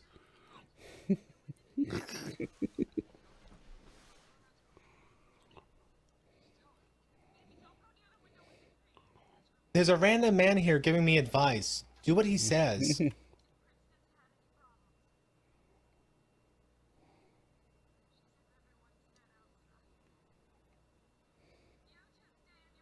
Thank goodness that homes are airtight. That could have been really bad.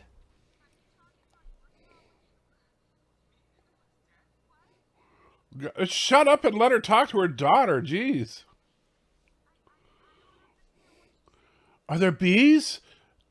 Ask her about the bees.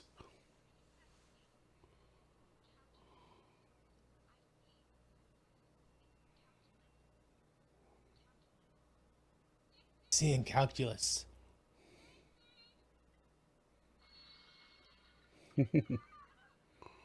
Multi I'm never gonna be able to say hot dogs with a straight face anymore. Yeah, hot dogs.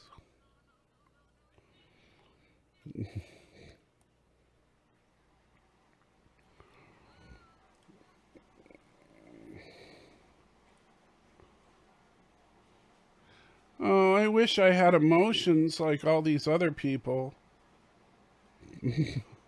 But clearly I do not, and neither do you. We are like Vulcans. Except for the fact that I laughed at your husband's jokes.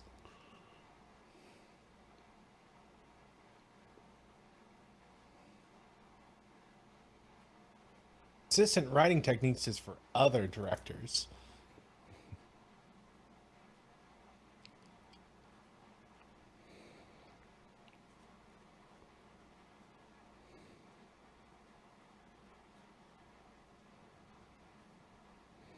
Ugh, all that baby's breath. I would be dying next to that. But you know what might make you feel better? A nice, Hot dogs. yes, a nice juicy hot dogs.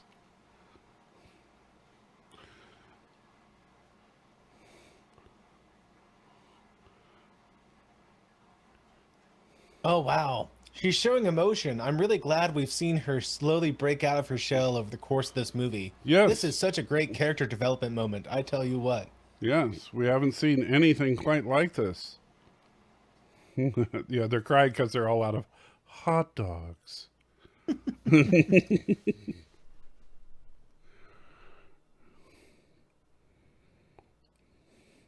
Oh, there we go. He's eating it.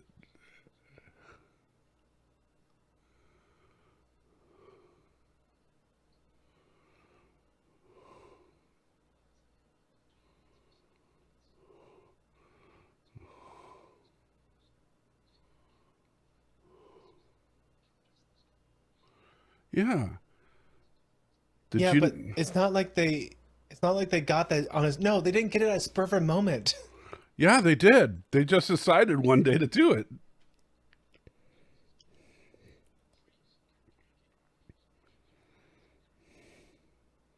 Did you know that? Oh my goodness, this guy definitely believes that water has memory. He seems like the sort of guy. I'm not sure if you've seen this on YouTube, but there's these people who Yeah, they try to do these videos where they take rice and they think negative thoughts at it, shrivels up. over time. Yeah. But you see, here's the problem. In the unaltered theatrical release of this film, his theory is 100% correct.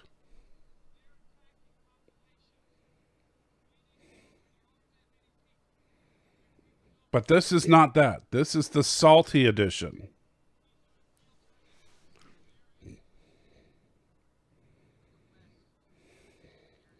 See, this is bad logic, though.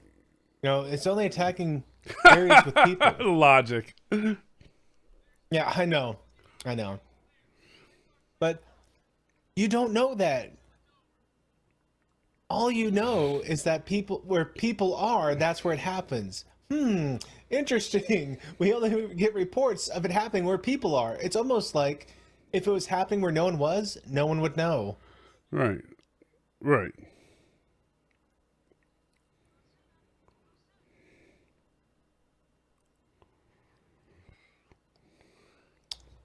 Here we come to the Lord of the Rings portion of the movie. Minus New Zealand. Well, New Zealand's overrated. Sorry, didn't mean that, Stephen.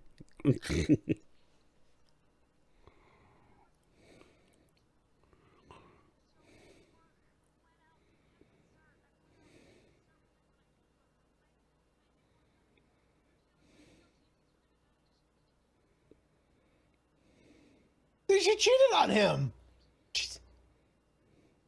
And she lied about it. See, now, this would have been the best movie ever if he just punched her in the face right there. Just decked her. Or even something like, I want a divorce. Or, you know what? No, I think I'm just really a straight hurt up, by this, but we can work. Just a straight up punch in the face, and then he just kept walking, and she is not in the rest of the movie. I think there's hot dogs over there.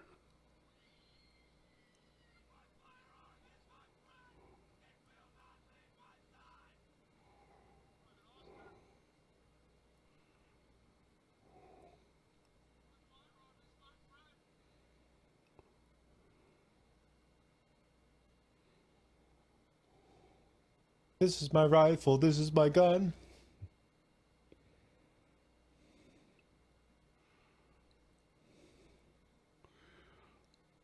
I think he had too many hot dogs.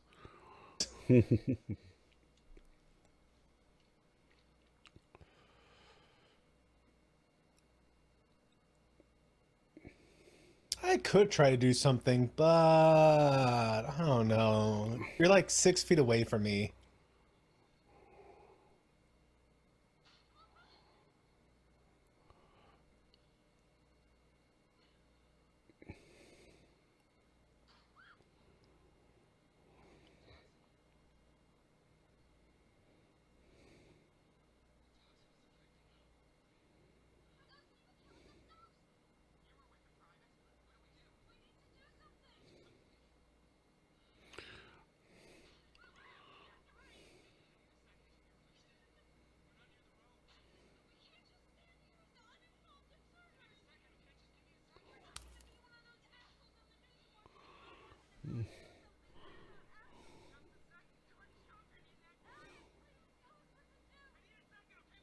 Maybe you should think for yourself.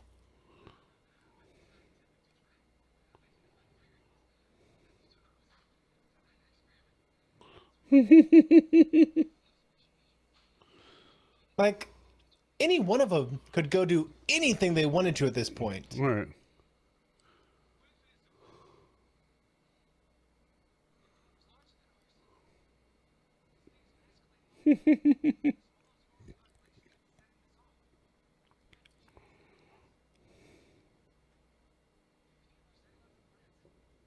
Even plants that exist, where no other humans are, they still somehow develop this exact same defense mechanism.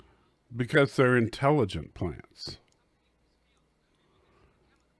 They're communicating with each other on a global scale.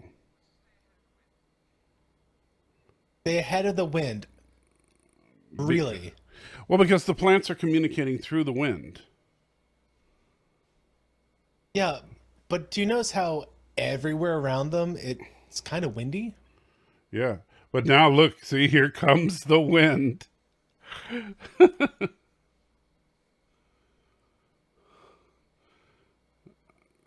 See, now the wind has a very distinct border. No, no, no, Michael, no. Here comes the wind. No, here comes a Velociraptor for all this movie's making sense. Yes, I would indeed, much sooner John. accept The seeing answer, a my tail. friend, is blowing in the wind. Maybe you should pick her up. I doubt she can run that fast. Oh no, we got caught in the wind.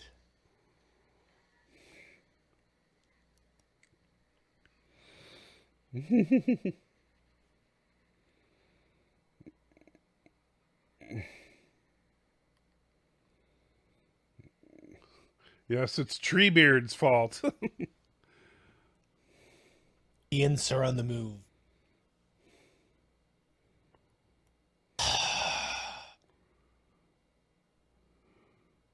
Do this to me, Michael.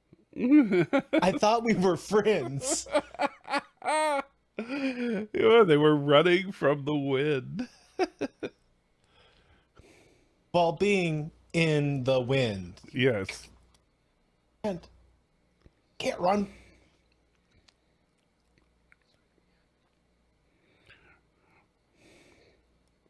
Roll credits? Why are we running? We already proven that there's no point.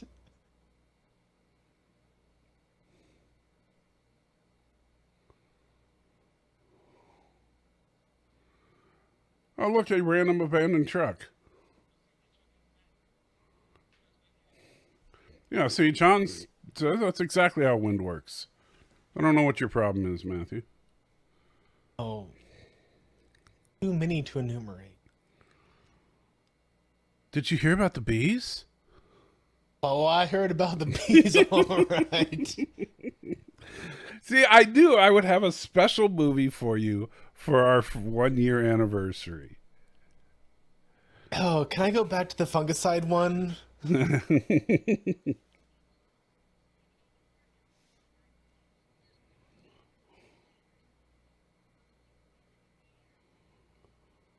And see, this movie just gets worse, Michael. Now they're swinging at nuclear power plants. Nuclear power plants are the #1 cleanest source. Right, but Of no, energy. it's not nuclear power. It's just it's Mr. Hot Dog was right. The plants were just colluding against us. Hot dog.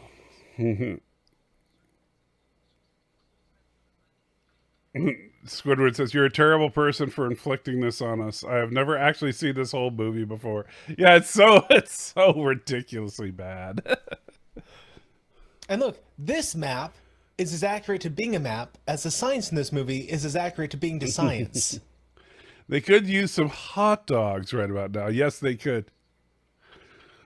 I'm getting Matthew ready for a full-on tangent at this point. Let's talk about why nuclear power is so clean. See, look at this map. I mean, this is what I'd expect to find in like a J.R.R. Tolkien book. It's like, yes, here's a map of Middle Earth. Now, that would be hilarious if he actually found a map of Middle Earth. Or that's the sort of map you'd expect to find in Oh, this right like, here an amusement park. exemplifies this movie right here.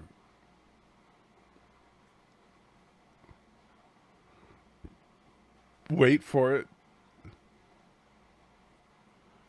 I'm a vegan. No, listen.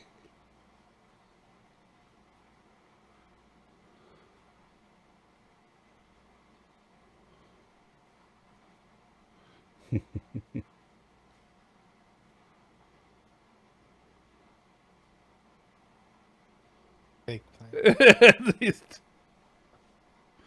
Yes, indeed.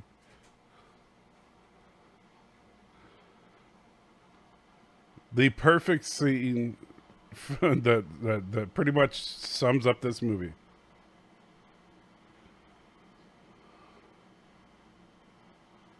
Model home. Yeah. Yes, Eric. Feed me, Seymour.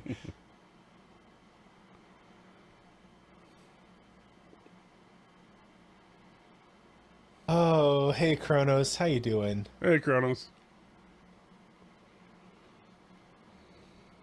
I think that boy just rolled his eyes that he had to say the name of the movie.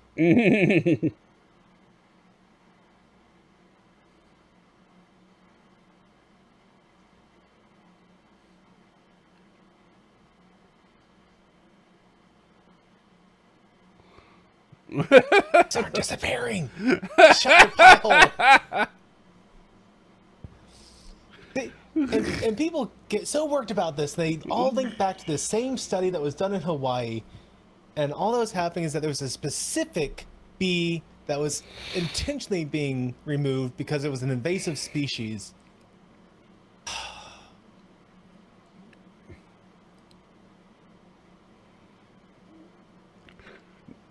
Now I gotta say, this is one of the worst. The scene that gets me to go ugh, is right here. Of all the ways these people manage to off themselves, this one gets me. I think I see the implement of their demise.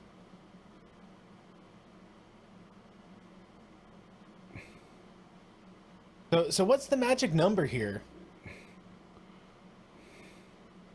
The magic number is plot.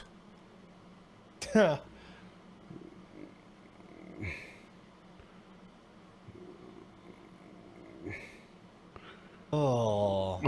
Yeah, could you? Now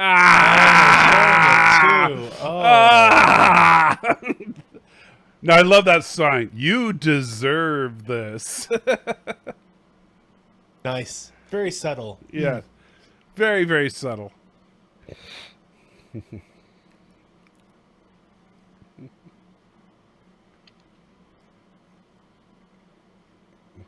That was the worst, though. That was that just just.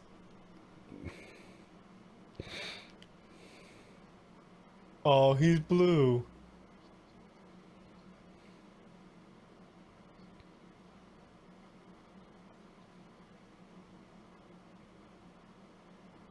Then why did you give it to him?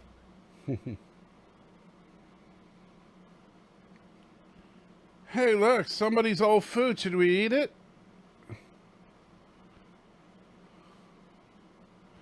I see a hot dog.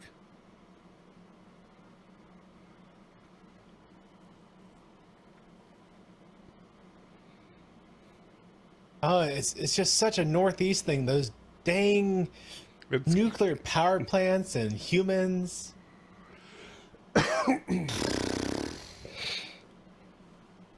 The bees are disappearing, Michael. Mm-hmm.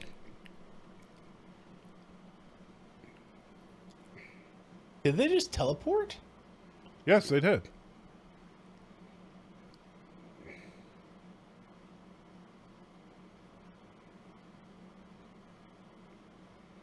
And she might develop emotions soon. Oh.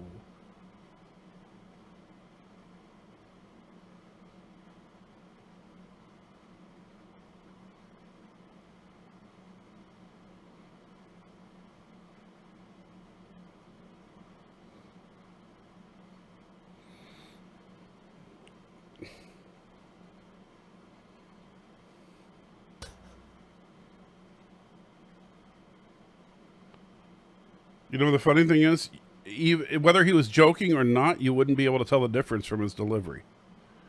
You know, he could have been completely serious, and the delivery would have been exactly the same. And I can tell from the writing, they want me to feel like he's being a jerk, but no, she cheated on him. I'm sorry, she deserves that kind And of yes, they treatment did. a little bit. I think the chemicals did make the bees gay. I think that's the problem. And yes, bees Kronos, are women. that is Zoe. So the bees would have been lesbian, thank you? I thought the worker bees were male.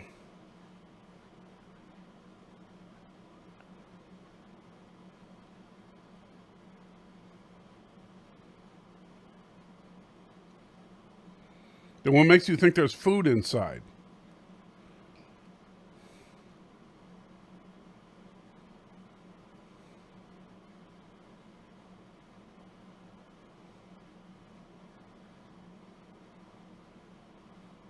Think so?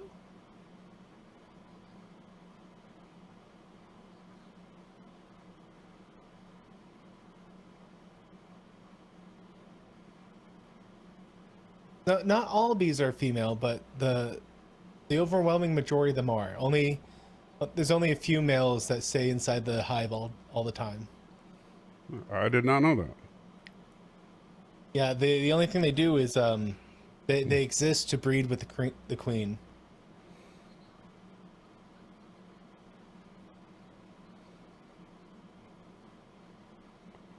Hey, here's how he proves they're normal.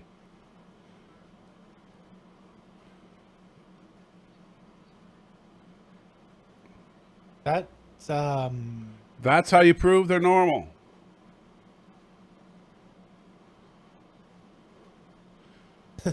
maybe you're a better singer. I'd be more sympathetic. You know what? You hear a redneck voice like that, threatening. No, you leave. Because you know what? You better believe they're armed.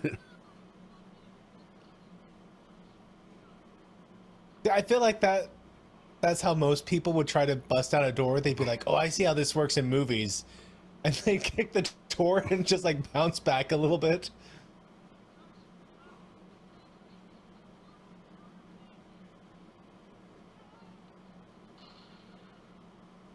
What the crap?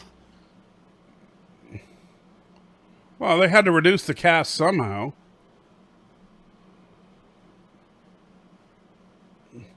No.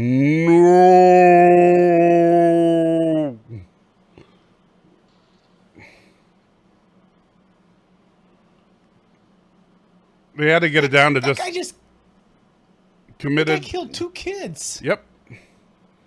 Clearly, he was from your neck of the woods. Well, maybe on the second shot, but the first kid was white. Wow. Wow. He went there. I was, jeez.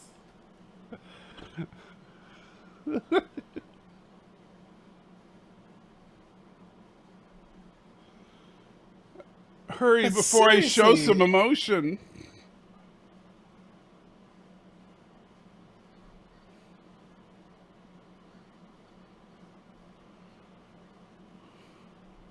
I think it was really his singing that triggered the gunfire more than anything else. I mean, the way they shot that scene was so cheesy, with the with like the way the gun like came back in. Mm-hmm.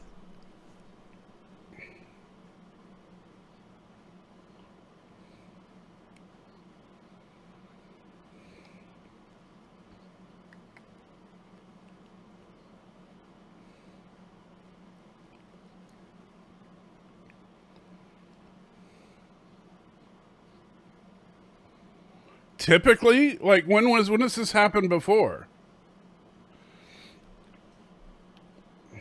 And how do you know what the crest point is? Okay, they missed it there. They should have said Oklahoma or Texas, but Nebraska? I mean,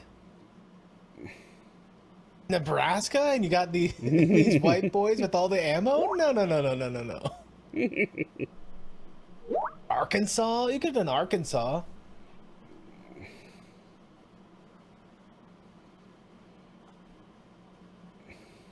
Later, Steven. Thanks for hanging out with us. Have a good one, man. I too wish I could go, but unfortunately, I've done this to myself.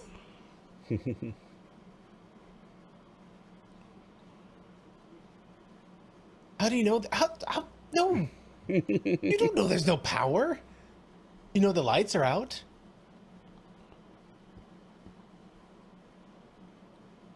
Did it glitch? I think it did, but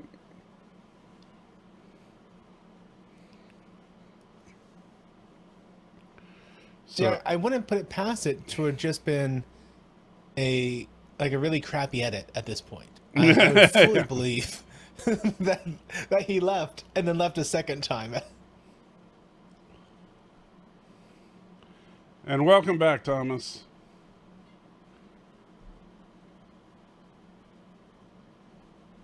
No, that's for dinner.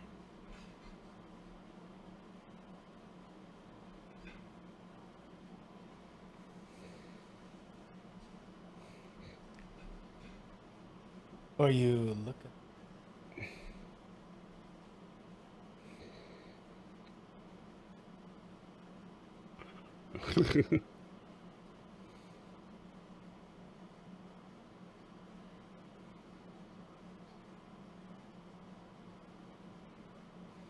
why does someone in the Northeast sound like they're from the South? Well, look at how rural this is. She has no power. She's as country as country gets. In the Northeast. There are parts of the Northeast that are country, you know. Yeah, but I know do you're they a really proud have a Southern drawl? Have you ever been outside of Texas? As little as possible. Yeah, you don't understand. People in rural areas tend to have a Southern drawl. You know, redneck is a universal language. Oh, very And lots cool. of Very places cool, have it Thomas. I north. see it. The V'ger model, it looks awesome. I just think that she would be much, much more likely to have some sort of northeastern No, I mean, like, accent. I know rednecks from California, rednecks from Oregon, rednecks from Washington. Yeah, they all have a Southern drawl to them.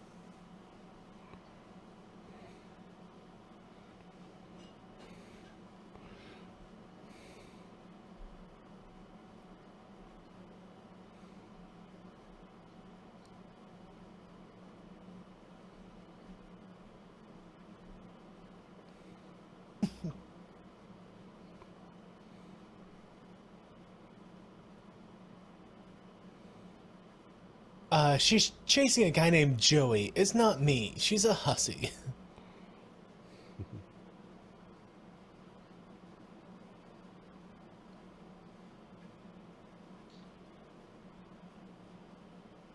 Well, aren't you just a bucket full of crazy?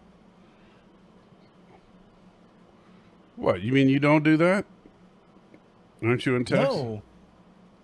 No. No. Typically, if I have a plate of food on a dinner table and we're all sitting eating, I don't smack people's hand for getting some food off the dinner table. Oh, well, you see, that's...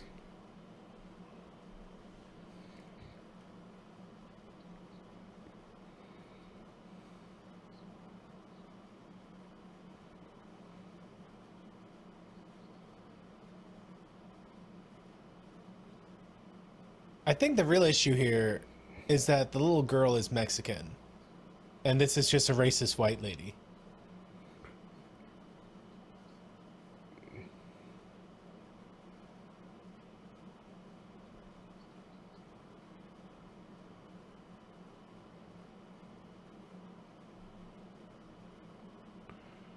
And Chris says, do you get offended if I call you ATSC? No, not really.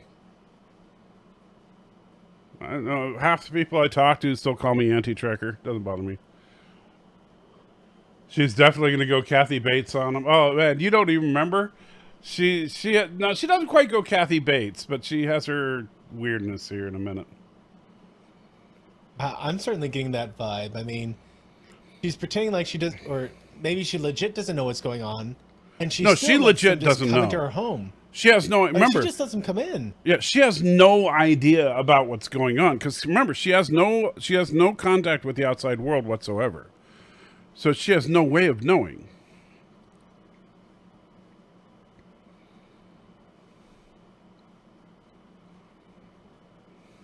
you've been great at taking care of this random little girl who's, daughter of my best friend who's probably dead. So I forgive you for cheating on me. I've had a whole afternoon to process that.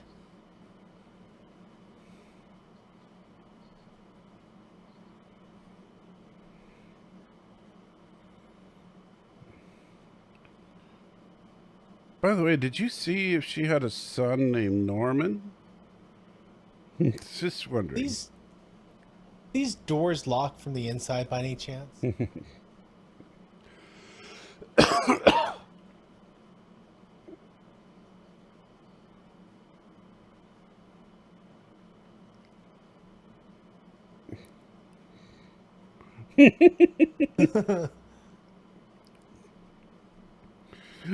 That's just a little bit paranoid.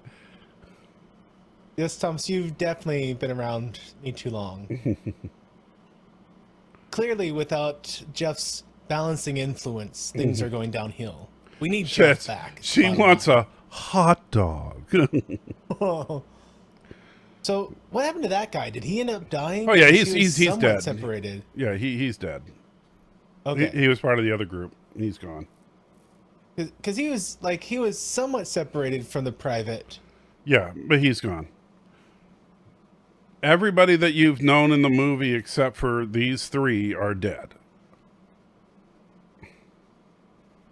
Kronos, the me screaming in the corner definitely is accurate for this movie.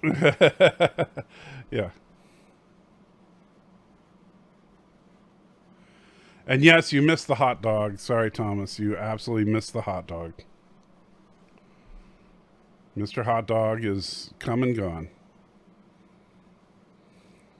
But Thomas... Coming and going, this guy should be gone. Like, lights up. Let's hit the road. The last thing I would do, as insane as this woman is be poking around her house at all. It's like, oh, look, something interesting in her house. I'm going to go look at it and touch things. No, just don't do anything. Go back to your room. No, stop. Are you insane?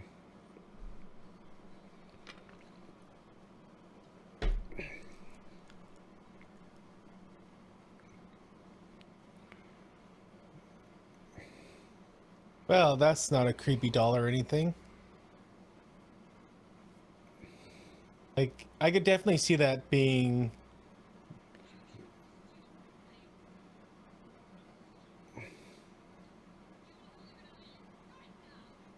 I could definitely see that being, like, her daughter at some point.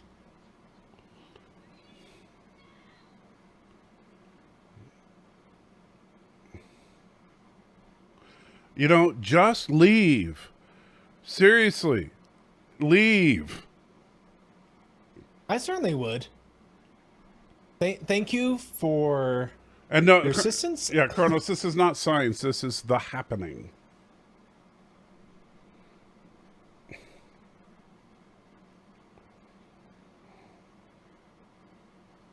I think we've proven that we can't.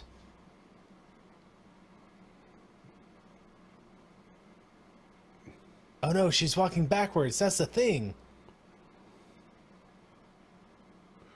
Because the wind is blowing. The wind is here.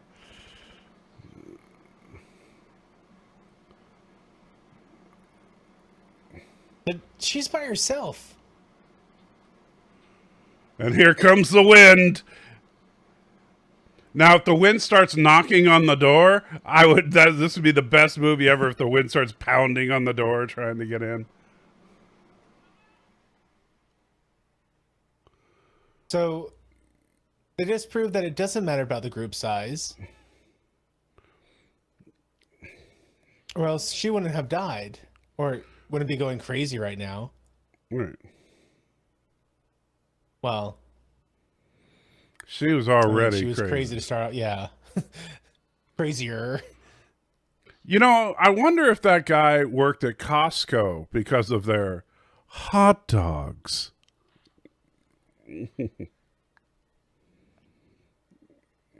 Yes, music makes things dramatic. This is some very dramatic music.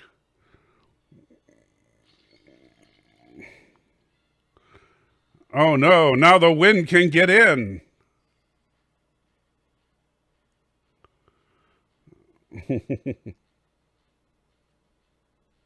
I guess this toxin also destroys our pain receptors?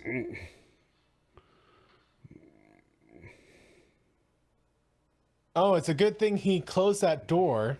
Yeah. She'll be Goodness knows fine. he's faster than the wind. Now, if only he has a pack of hot dogs to hold him over. Is there a crazy lady behind me?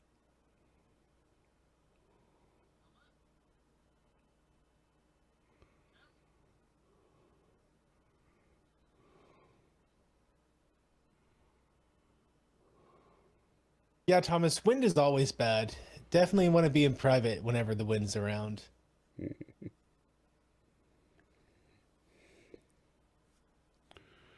Wait, my wife is laughing, but she doesn't show an emotion. The wind must have gotten her.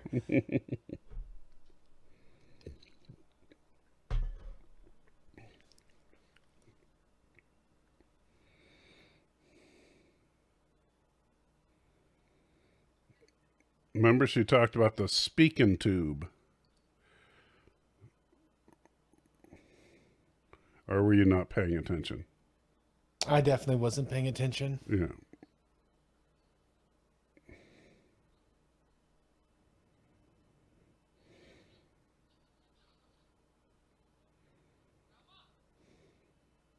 Now you're going to have warts.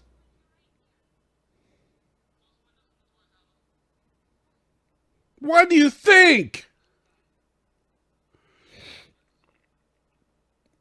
Did she die? Well, you know, there's a good chance all the glass impaled into her face. Oh, whew. The wind almost knocked me over. No, you were there at the wind. You've been... we done yet? Are we done yet?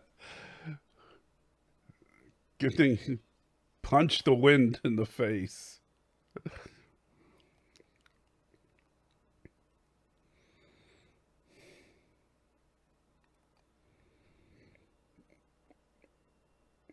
Best movie ever.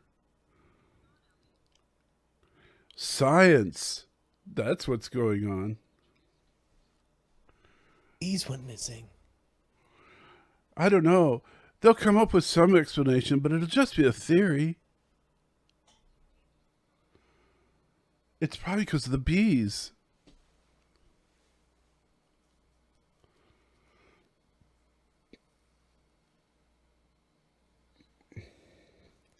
Well, I wish Joey was here.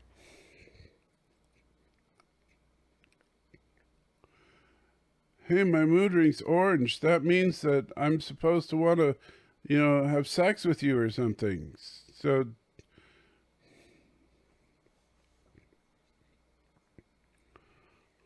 The orange means unsettled. is that what it's supposed to mean? I don't know. There's like 50 different mood ring charts because they're all crap. Yeah. Matthew, This did you one says stare it at means the... passion. Well, that's what I said. Or this one means orange says anxious. This one says lovable.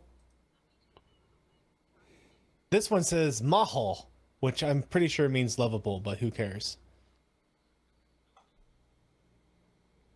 And yes, Kronos, I clearly stared into the Ark of the Covenant.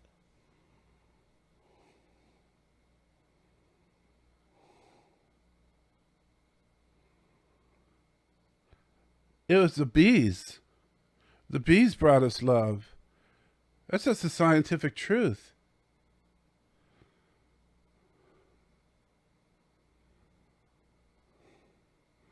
That's why there's not enough love in the world, because the bees are disappearing.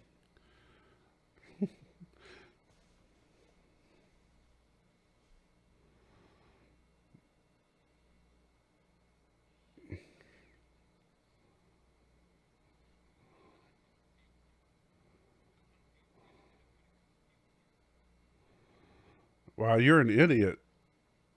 But then again, that's just consistent character at this point. Yeah, John, I'm rooting for the win too. I mean, if the main character dies, at least it's over.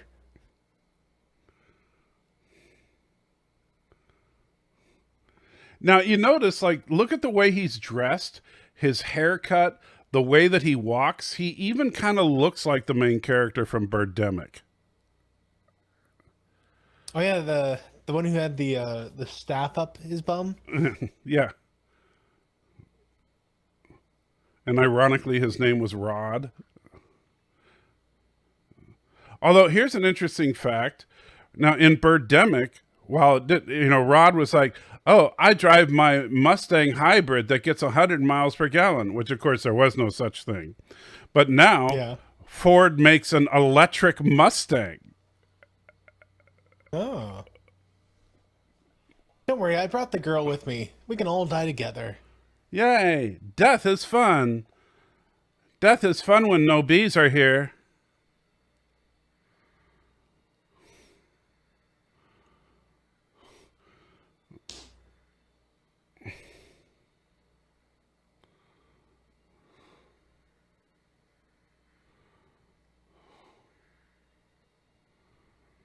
And best movie ever if they just sit there and die.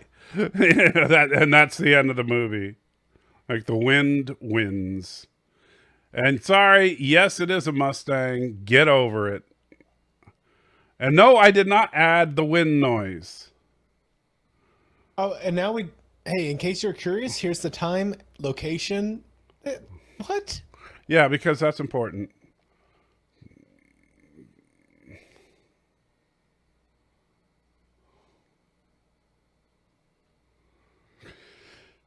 Well, now that the old lady is dead, let's just take her stuff. That's probably all crap anyway.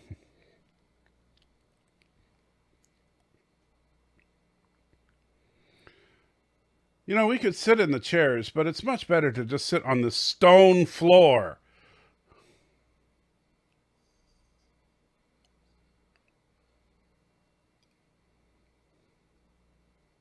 It's a good thing we had that random news position that told us that the event just crashes down when it reaches its peak. Right. Okay. So now we're about to get to where I've subtly changed things, where you will see an explanation as to what really happened. So I want you to pay close attention. And it will also explain why this affected only the Northeast of the United States, if you pay close attention to this. So, and we'll talk about it when the movie ends here in a second. So pay very, very close attention here. Okay. So for those of you that are watching, you better be in the screening room because it'll be quiet for a minute, because I want Matthew's undivided attention on the movie. Oh, by the way, he's a school teacher. So what's he doing while she's getting on the school bus and going to school?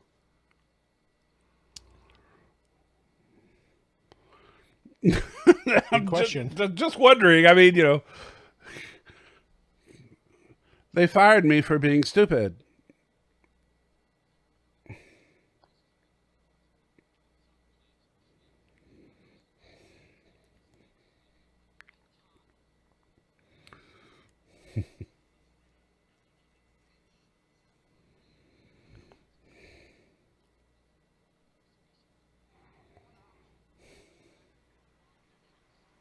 Yeah, that's how evolution works.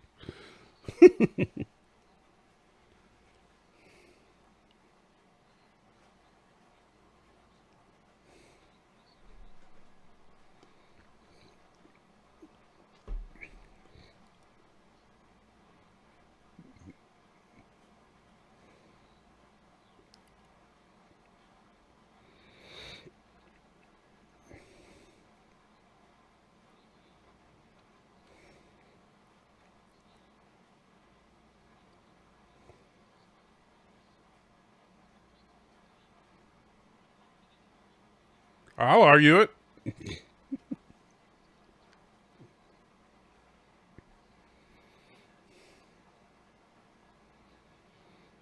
I would much sooner believe it was the government than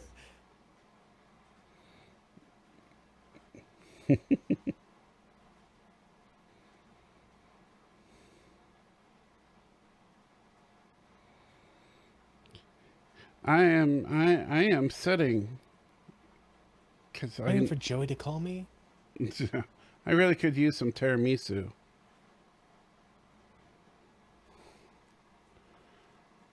Oh crap, I'm gonna have Joey's baby. I can't let my husband know.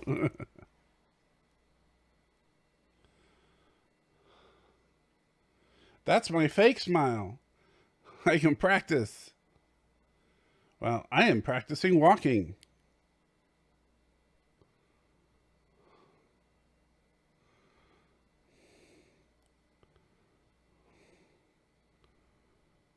All right, here it comes, Matthew. You ready for this? I'm quite curious, yes. Okay.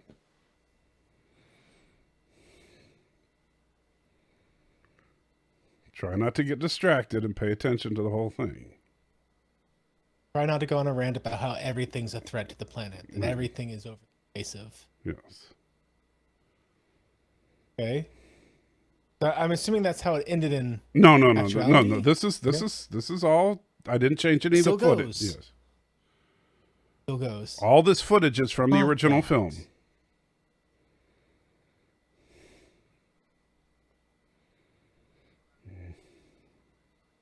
film. Did you watch Life with Matthew's new video game about his game system? His videos are garbage.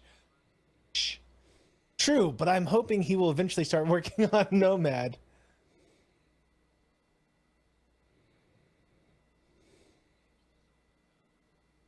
Thinks she saw naked lore.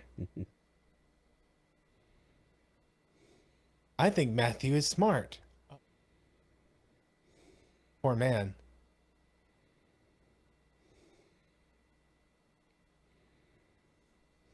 Ugh, another flash mob. Hell, Karoga.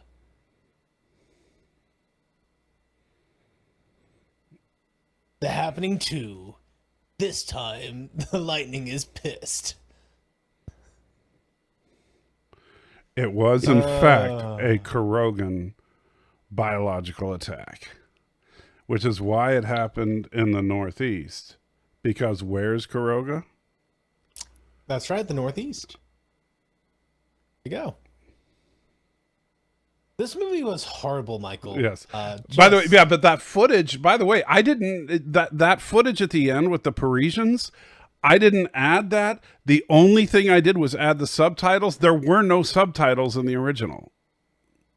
They didn't even do, like, none of the theatrical? There was nothing? Well, at least in the copy that I have, no, there were no subtitles. They just, because you get the idea of what's going on. It's just a replay of the scene from the beginning of the movie, except with French guys. Yeah. So. Joseph, 18% on Rotten Tomatoes is frankly Too high. Far too high. Far too high. M. Night, he should be ashamed of this movie. I hope he is. Like, this isn't like bad in a fun way. This is just bad. Like, literally, you established right off the bat your science teacher's a hippie who has nothing to do with science, which I actually accept that. I've had teachers like that. But then Did you say, hear about the bees? My wife doesn't like showing emotion, and it's like she does nothing but show emotion the whole movie.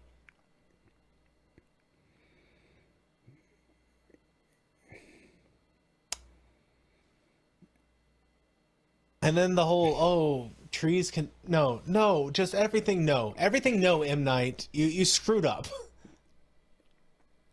I don't know. I thought it but was you know pretty what? good. This is what happens when you make a movie and the premise of the movie is just to do a political message or environmental message. Right.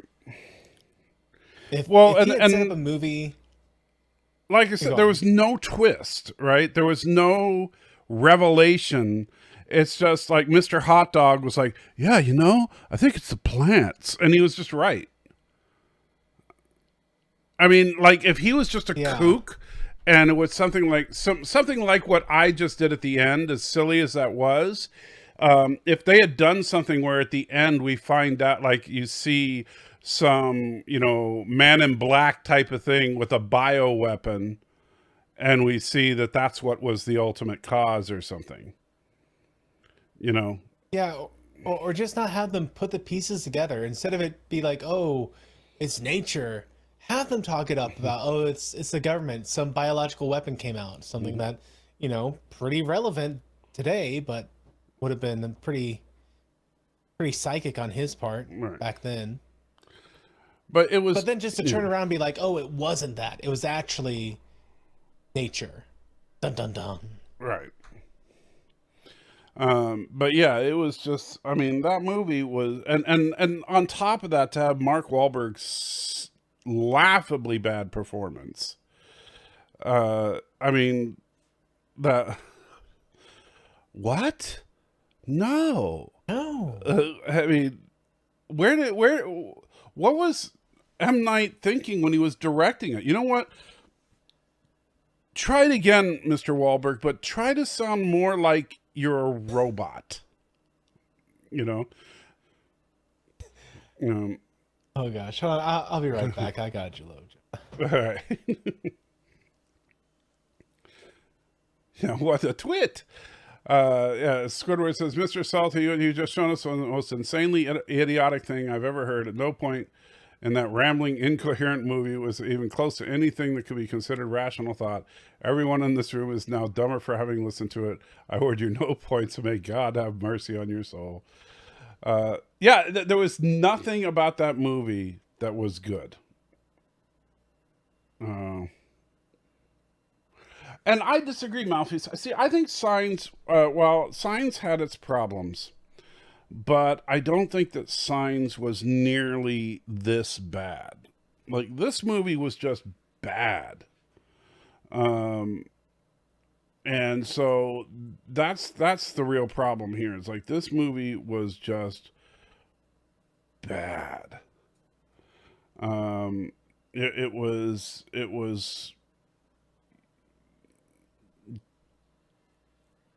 just, I didn't hate Signs myself. And now the movie is playing again, at least on mine. And so, great. Let's see. Squidward says, I would rather watch all of Disco Season 1 than this movie. Really?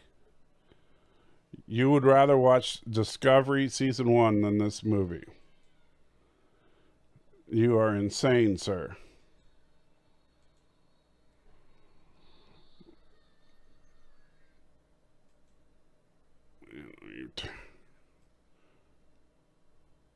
There we go. Turn that down.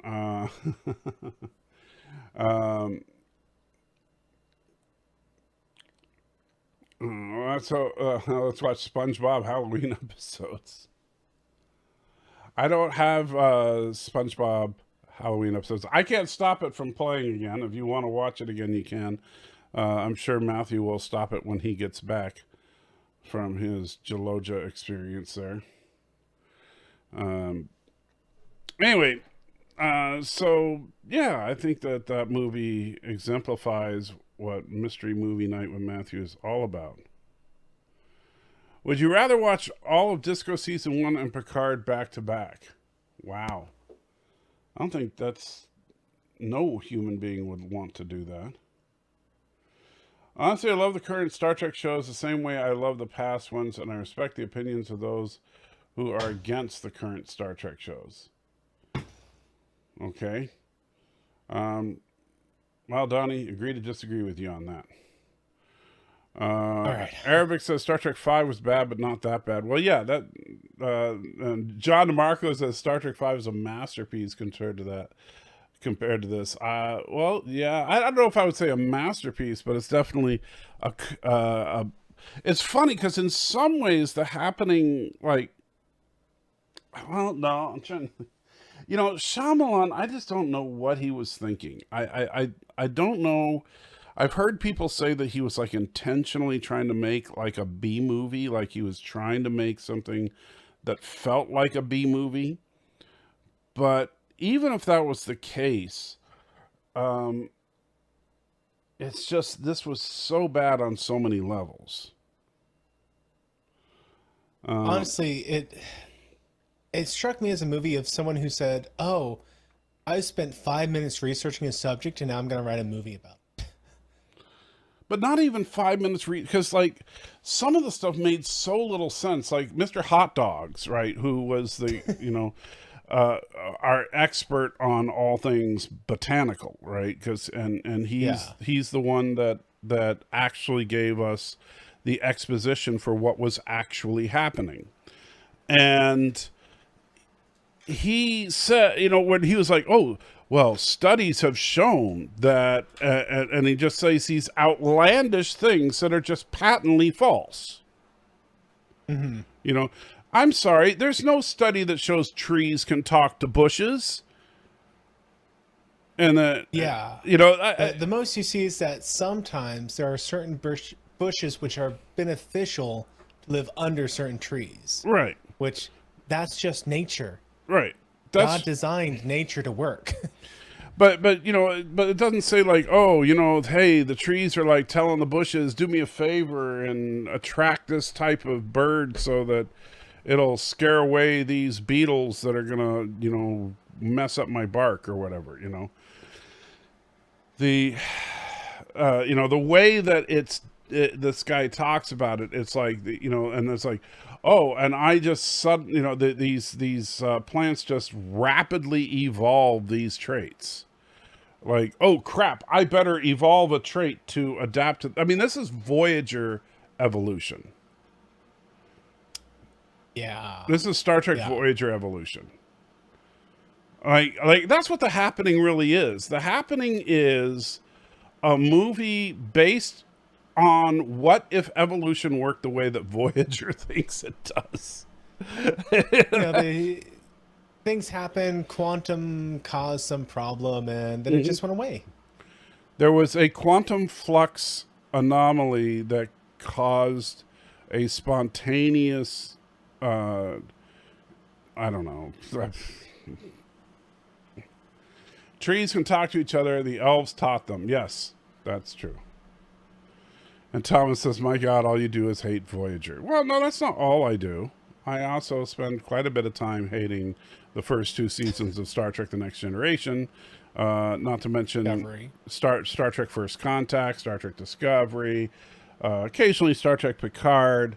So, yeah, it's not just Voyager. Yes, John, there was definitely a resonance burst. Yeah, a resonance burst caused a temporal cascade. Some kind temporal cascade. A temporal anomaly, and that made it so to cause rapid bursts in evolution of the plants on a localized field, and the plants reacted to this by trying to defend themselves against what they saw as predatory species, namely humans. And Squidward, I hate it, but yes, you're right.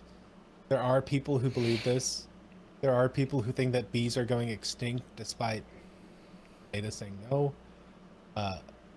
In fact, when I worked at Baskin Robbins as a teenager, I had a long conversation with the random girl who told me that the reason the sunset was beautiful was because George W. Bush was causing pollution, and that's what made sunsets look orange. Like, are you an idiot? Like honestly, are you an idiot right now? But she believed it. She believed that the reason there was orange in the sunset was because George W. Bush was causing massive amounts of pollution. What, did she not think that there were orange sunsets during the Clinton administration? She didn't. She didn't. She was this stupid. And the Bible talks about how sailors recognize the color of the sky at nighttime and make predictions about what's going to happen the next morning. Well, how about just, we have nursery. Talk to your parents about what sunsets looked like when they were kids. Yeah, she was I something. mean, I understand you might not be religious and trust the Bible, but ask your parents, "Hey, what did sunsets look like before I was born?" Just That yeah. the same thing. And yes, Uh, Thomas, how dare you? Bees are dying. Correct me if I'm wrong, but do birds hate bees? Well, hate is the wrong term. I think that birds are, you have to understand the birds are, I'm trying to think of the right word. There's the patriarchy that we deal with.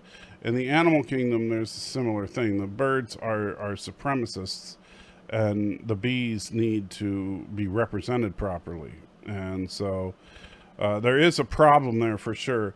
But thanks to, the various bee activism groups and bee allies out there, hopefully we will get the LBBQ representation in the animal kingdom. And yes, Thomas, she was this stupid. Point to myself. Oh, not birds. Bird. Oh, pray 5. I'm sorry. What's funny, Kronos, is that when the happening was going, and you said I blame Bird, I wanted to say, well, hey, you're gonna love my ending, but I held myself back. Several times when people were several things that people said during the movie about Bird or New York or whatever, and I was like, I want to say something, but I don't want to spoil it. I'm not sure there was anything to spoil. Well, my ending. Oh, okay, fair enough. Yeah. What? Come on. You got to admit, having the French guys talking about Nomad and, how your videos suck, you like that, It was good. It was Yeah. well played. I was just hoping you didn't speak French, because I have no idea what they're actually saying, but, Yeah, no, definitely. I could make out it if it was Spanish, more or less. But French, no. Yeah. I was really, really worried about, I hope nobody speaks fluent French that's watching movie night. Because I'm sure their conversation was very mundane, much like the conversation at the beginning. Yeah, with that Claire girl. Which, oh gosh, Claire. You were just Glad we happy all when just she sat around stabbed for herself. that. You were just Yeah. happy when she stabbed herself in the neck. I mean, does that count for the Bechdel test? I mean, they both had names. They didn't talk about boys, but one of them did kill herself with a hairpin. So I Well, think that fails. why would that fail? Is there anything in the Bechdel test that mentions suicide? It doesn't. It doesn't. But I feel like if you have female characters and one of them kills themselves off, I don't know. I get the feeling that that's going to negate things in my mind. And let's see. And Thomas wants you to watch Harry Potter. I don't think so, Tim. So what's your problem with watching Harry Potter? I'm not a fan of it. How can you know if you're not a fan of it if you've never watched it? It's one of those things where it is so ingrained into our society that I know the major beats, and I know the major characters. Okay, name the major characters. There's Harry Potter. Yeah, There that's is the Hermione, easy one. Hermione. There's Ron. I do think that Ron should have ended up with Hermione, and I think. And how do you why do you think that? Why do you think Ron should have ended up with Hermione? I think that the author, what's her face? Her name slips my mind right now. Well, so Trying to what? do the clever thing with the JRR. Whatever her name is, I think that she kind of caved to peer pressure. That the story beats would have made more sense for it to be Ron Weasley to get together, but she's like, oh, I got to make it Harry.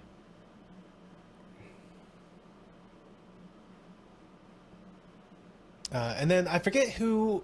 There's a character in it. It's a guy. He basically shares a lot of the same traits as Harry Potter, In fact, in the last movie, he's the one that stands up to Voldemort at first. But I think he may have been more logical to be the chosen one. And frankly, the only reason it was Harry was because Voldemort kind of guessed wrong and went after Harry, so everyone just assumed it was him. So first of all, John DeMarco points out that Ron and Hermione do get together. Do they? I thought they didn't. Are you going to actually dispute something that John DeMarco puts in the chat? I feel like he might be trolling me a little bit. Well, and trying to trick me. You do know you're talking about something that you've never read or watched, right? Yeah. Okay. Does he marry? And Does he marry Ron's sister instead? Is that who Harry marries? And John says, "I'm not trolling you this time. My oldest kid loved all those books." You know, and I'm pretty sure, and this is one thing I think I can safely say. If John DeMarco lets his kids read Harry Potter, I'm pretty sure that they're not going to turn you into a devil worshiper. I don't think they would. Yeah. So my line has always come down to, one, I'm not interested in them, but two, I've always come down on. Well, you've always said that you would become a Wiccan. No, I've never said that. People have said that for me, but I've never said that. No, what I've always said is, for me personally, I choose not to engage with media that treats magic like it's real, which I feel like Harry Potter errs on that side. Even if it's a great series, like Harry Dresden, great novels, but they treat it like it's real life. So I'm not going to read them. But I always tell people that if you're okay with that, if you don't but mind you that like sort of things, Star and Trek you like Voyager. Harry Potter, well, Voyager doesn't treat magic like it's real. The deflector dish is pure magic. Oh no, there's a difference between magic and science we don't understand, and Star Trek firmly falls into the science we don't understand. Okay, what Even if about a lot of it is what bogus about science. the Chronicles of Narnia? The Chronicles of Narnia is a story about an allegory for Christ. I'm pretty okay with it. But it treats magic like it's real. No, it treats, well, okay, I do believe magic is real, but it also treats magic as if it was an evil thing that came about through the deceiver. Okay, how about Lord of the Rings? Pure fantasy. So is Harry Potter. No, Harry Potter, it takes place in our world, and there's special people who are actually wizards, and everyone else is muggles. That's the premise. So you're saying that that's something that takes place in the modern world. Well, the Middle Earth isn't supposed to be Earth.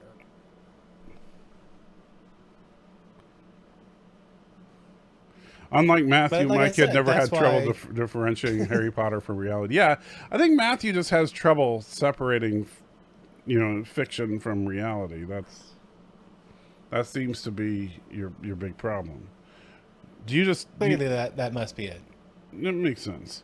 So back to The Happening, that classic masterpiece of fiction. Or is it fiction? Is it really, is it just a cautionary tale warning us of the dangers of abusing the environment? Yeah, I'm pretty sure that's what he was going for. Specifically, anti-nuclear power. Which, hey, You think it was 60s want their anti-nuclear vibe power? back. Yeah, like they made a point several times of pointing out that the Northeast had the most nuclear power plants in all of America. Well, yeah, that's true. But then why didn't they attack Europe first, since there's more nuclear power in Europe than there is in the United States? Because he spent 5 minutes researching this subject and called it a day. And actually probably should have attacked, Japan before us, because there's more nuclear power in Japan. Is there? I thought there were only like 3 plants. I don't know. I thought there was more nuclear power in Japan.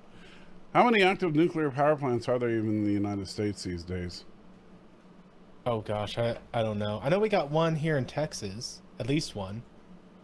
I should say I know we have one in Texas that's only a couple hours from me. Well, that would explain a lot I actually about. well, I had an opportunity to work there, and I was talking to my dad about it. I just started dating this cute girl named Amy. My dad's like, well, I mean, I think you should take it, Matt. I mean, I worked at a nuclear power plant. It's not like I got cancer. Like recently, we had found out he had cancer. Wow, We had a good laugh that's about that. we all laughed and laughed, and then he died. He did. He did. Yes. Good laugh. So Neville is pointing out that there are 56 power plants in France. well, I know France has a lot of nuclear power, which would make sense. That notice France is what's attacked after after the United States. Yeah. And I wish our nuclear program followed France's example. Oh, I'm glad to see that Because- you're so excited about that. Well, I mean, our nuclear program was really hindered by Johnson. He wanted it to end. And he made sure that we produce massive amounts of waste. And Thomas, Whereas if of we went- course, Matthew is ignoring you. That's what he does. Yeah, it's fine. If we went the French route, we could reduce all the nuclear waste from being like a 50-gallon drum to being a marble. It would be fantastic. Wait, how how do you reduce your nuclear waste by building more plants? No, it's the way they process their waste. So in the They just American dump it in system, Karoga. No. In the American system, you do your primary reaction, and then you take that, and you have to take all the leftovers and just throw it in a drum. In the French system, you take the resulting material, you put it through heavy water, it briefly becomes weapon grade, and then you reprocess it. And by doing this over and over again, you're able to take that waste and get it more and more consumed to the point that you have like a marble size of waste. You put in a glass bead, boom, you're good to go. But we really don't like it. Johnson didn't like it. He tried to make sure that the program was crippled. And no president since then has ever readdressed it. So what you're saying is that you'd like to just nuke them all from orbit. It's the only way to be sure. Oh yeah. Not gonna miss much if you do a orbital bombardment. I mean, you got the people who live below ground, but what are they gonna do? Survive? Not the top lands like a wasteland. Well, Texas doesn't have much nuclear power. Maybe you guys should build some more. I wish we did, but we do a lot of natural gas stuff here. Well, yeah, you guys are good at blowing a lot of hot air too. Which is kind of funny because California's actually got quite a bit of nuclear power. I hear it's across the bay in Alamito. Yeah. So that's you guys could learn a thing or two from those Californians. I doubt it. But yes, Squidward, we also have a lot of wind, which ironically is a huge, just the worst form of energy. So what you're saying is that you guys are granola sucking, tree hugging, wind farming fruitcakes, while those crazy Californians are the ones that are burning coal and have nuclear power plants all over the place. Apparently. Right. Yeah, I mean, wind, you make a lot of bad gases in the creation of the turbines. It creates wind tunnel effects like being under a bridge, and you end up causing erosion and kill lots of migratory birds. And then the dang things break, and you make these landfills just to house all the fiberglass that was never going to decompose. Oh, it's the worst. It's the worst. Now, granted, it looks like some of these California plants have been decommissioned because they're idiots, but Well, I told you last week how they also decommissioned their water treatment plant. Well, Just dump it in the ocean. they should just dump it in Texas. Yeah, I mean, we could always use more water here. Yeah. Probably costs a lot of money to get that water here, but I'm willing for them to make that cost. Well, they'll just have you pay for it. Let's see. No, we're like Trump. We're gonna make them pay for it. So 1, 2, 3. Looks like they have. Man, it's hard to see on this map. Oh, you have a map of all the nuclear power plants? Yeah, it's a map of all the. Here, I'll share screens with you here. Share screen. Yeah, so this is all the nuclear power plants in the world. Oh, cool. Yeah, you can see Texas. If you actually zoom very in, sparse we have two. in Texas. We actually have 2 up in the north there, which is pretty close to me, and then 2 down by Houston, which I think is a bit of a stupid choice. Like, why would you build a nuclear power plant next to the ocean? Well, for cooling, right? But yeah, South Texas 1, South Texas 2. Shows both operational there. And then you have Comanche Park 1, Comanche Park 2. So we have just as many as California does. Well, California has quite a few that are decommissioned, though. Like Humboldt okay. Bay was decommissioned.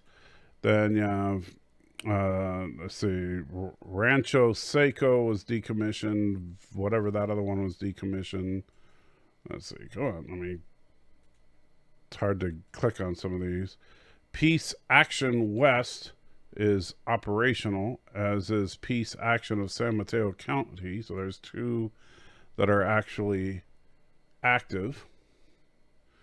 Let's see. And we have Diablo Canyon has 2 operational reactors. So that ties it up with Texas. Nuclear Age Peace Foundation has an operational reactor, so that puts it 1 up. And Joseph, he's saying that California and Texas both have 2 operating plants. I think each of our plants have. Well, this is right. This is counting the number of reactors. So, yeah. Texas has a total of 4 reactors that are currently active. California has a total of 5 active reactors. It looks like one of them's at a university. Yeah. So California's got you beat by 1.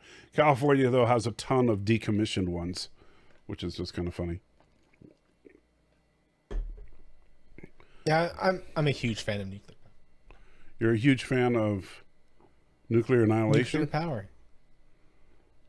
Mutual annihilations. That's mutual assured destruction. Great concept. Yes. So you want nuclear war? Is what you're saying? No, I want to make sure if there is nuclear war, everyone loses. Well, that's always smart, you know. But yeah, Europe has a lot of nuclear power. But, you know. In Arabic, it's really not dangerous. There have been 4 truly disastrous failures of a nuclear power plant. And of those, most of them could have been avoided. Like even the Hiroshima, wow. Fukushima. Yeah, that Hiroshima, that was quite the problematic one. It could have been avoided. But no, the Fukushima power plant could have been avoided. The way they did, I don't know if you actually care about it. The way they did their safety there, it was an interesting design. It was done this way because, you know, they're worried about tsunamis, but it had three metal prongs with a ball above it. And if there was an earthquake, the ball would land on the prongs and you'd have an emergency shutdown. and there was no way for a human to intervene with the process. If a human could have intervened and stopped the shutdown, the plant could have run just fine without any issues. But because it went into shutdown, the generators didn't pick up, things went horribly wrong. And I guess at the same time, they could have done better safety checks on their generators. But if a human could have intervened, which you always should design a process such that a human could intervene, something like this. You know, which is something that I always loved in Star Trek, is that how many times in Star Trek do they say that manual override is non-responsive? And Oh, tons, yeah. which makes zero sense, because manual override is like literally a physical device. You can't have it be non-responsive unless whatever you're talking about is literally destroyed. Yeah, like you can have it jammed, like, oh, I'm pulling on it, but I can't budge it. Right. Okay. Right, but if the manual override is non-responsive, that means that whatever it is physically damaged. Yeah. It's not. I'm trying to say that there's only been 3. Okay, my mistake. Yeah. You know, so that's like saying, you know, if the manual override to your door is broken, your door is broken. Yeah. You know. It's like I'm trying to turn the doorknob. Oh, the manual override is busted. Right. But in Star no Trek, door, Matthew. they're just sitting there at the console hitting buttons saying manual override's not responding. You know what? If you're hitting a button, that's not manual override. Yeah. Yeah. That's sorry. That's just one of those things that bugs me about Star Trek. Manual override. Do they not understand what manual means? Well, it just sounds so impressive, you know? Yeah. It's like, you know, when, and you know, we didn't talk about it, but last week when we watched Star Trek 3, how many times did they say stand by and then do something? You know, because like they would say, transporter room, stand by to beam down the landing party. Aye, sir, energizing now. And it's like, what, he just actually standing by. Yeah, that's not what standby means. You know, what? But then later, same movie, stand by for evasive, and then boom, they're dead. Yeah. You know, that would have been the time to actually do the evasive maneuver. But no, here we'll just sit here and get shot. And Kronos still trying to figure out what transwarp is. Well, that's very simple, Kronos. It's when a ship that thinks that it's a certain type of warp, but it's actually a different kind of warp physically, and it needs to have its warp nacelles physically removed and replaced with a different type of warp nacelle in order to actually be the kind of warp that it believes it is. It's in the process of being transwarp. Exactly. And Michael, I also thought there were 4, but 3 Joseph mentions are the only 3 I can think of too. Fukushima, Chernobyl, and 3 Mile Island. Yeah. I think 3 Mile Island, was that the one where there's one nuclear disaster that we had here in the States. Yeah, that was in the United States. You actually, the people there had to manually raise, and this was in the early days of nuclear power, but they had to manually raise the bars or the rods, and they raised them just a hair too much, and it caused a massive reaction. I forget if that was 3 Mile or if that predated. Well, to call 3 Mile Island a massive reaction is a massive overstatement. I mean, there was I mean, like I know that like 3 Mile Island was an actual nuclear accident, but the actual amount of radiation that was leaked was, you know, minute. And so, you know, it's not like all of a sudden we started having mutants popping up all over the Northeast after the 3 Mile Island incident. Right. But, you know, and plus we did learn later on that Wolverine caused the 3 Mile Island. And don't forget about the original and of course, according to some people, the far superior version of Deadpool. I know Matthew's favorite version of Deadpool, right? Or have you even seen that? No, I have seen the Deadpool with the stitched up mouth and the swords coming out. Yes. And laser eyes. Yes. Darn. If you hadn't seen it, one. that would have been a good one to watch. But too bad. Thankfully, I have seen that one. Or not so thankfully, I'm not sure. Wait, no, so the one I'm thinking of is the SL1 disaster. And it wasn't technically, well, it wasn't 3 Mile. That's the important thing. It doesn't count. So, yeah. So overall, what are you going to give for The Happening a score out of 10? Okay, let me be fair here.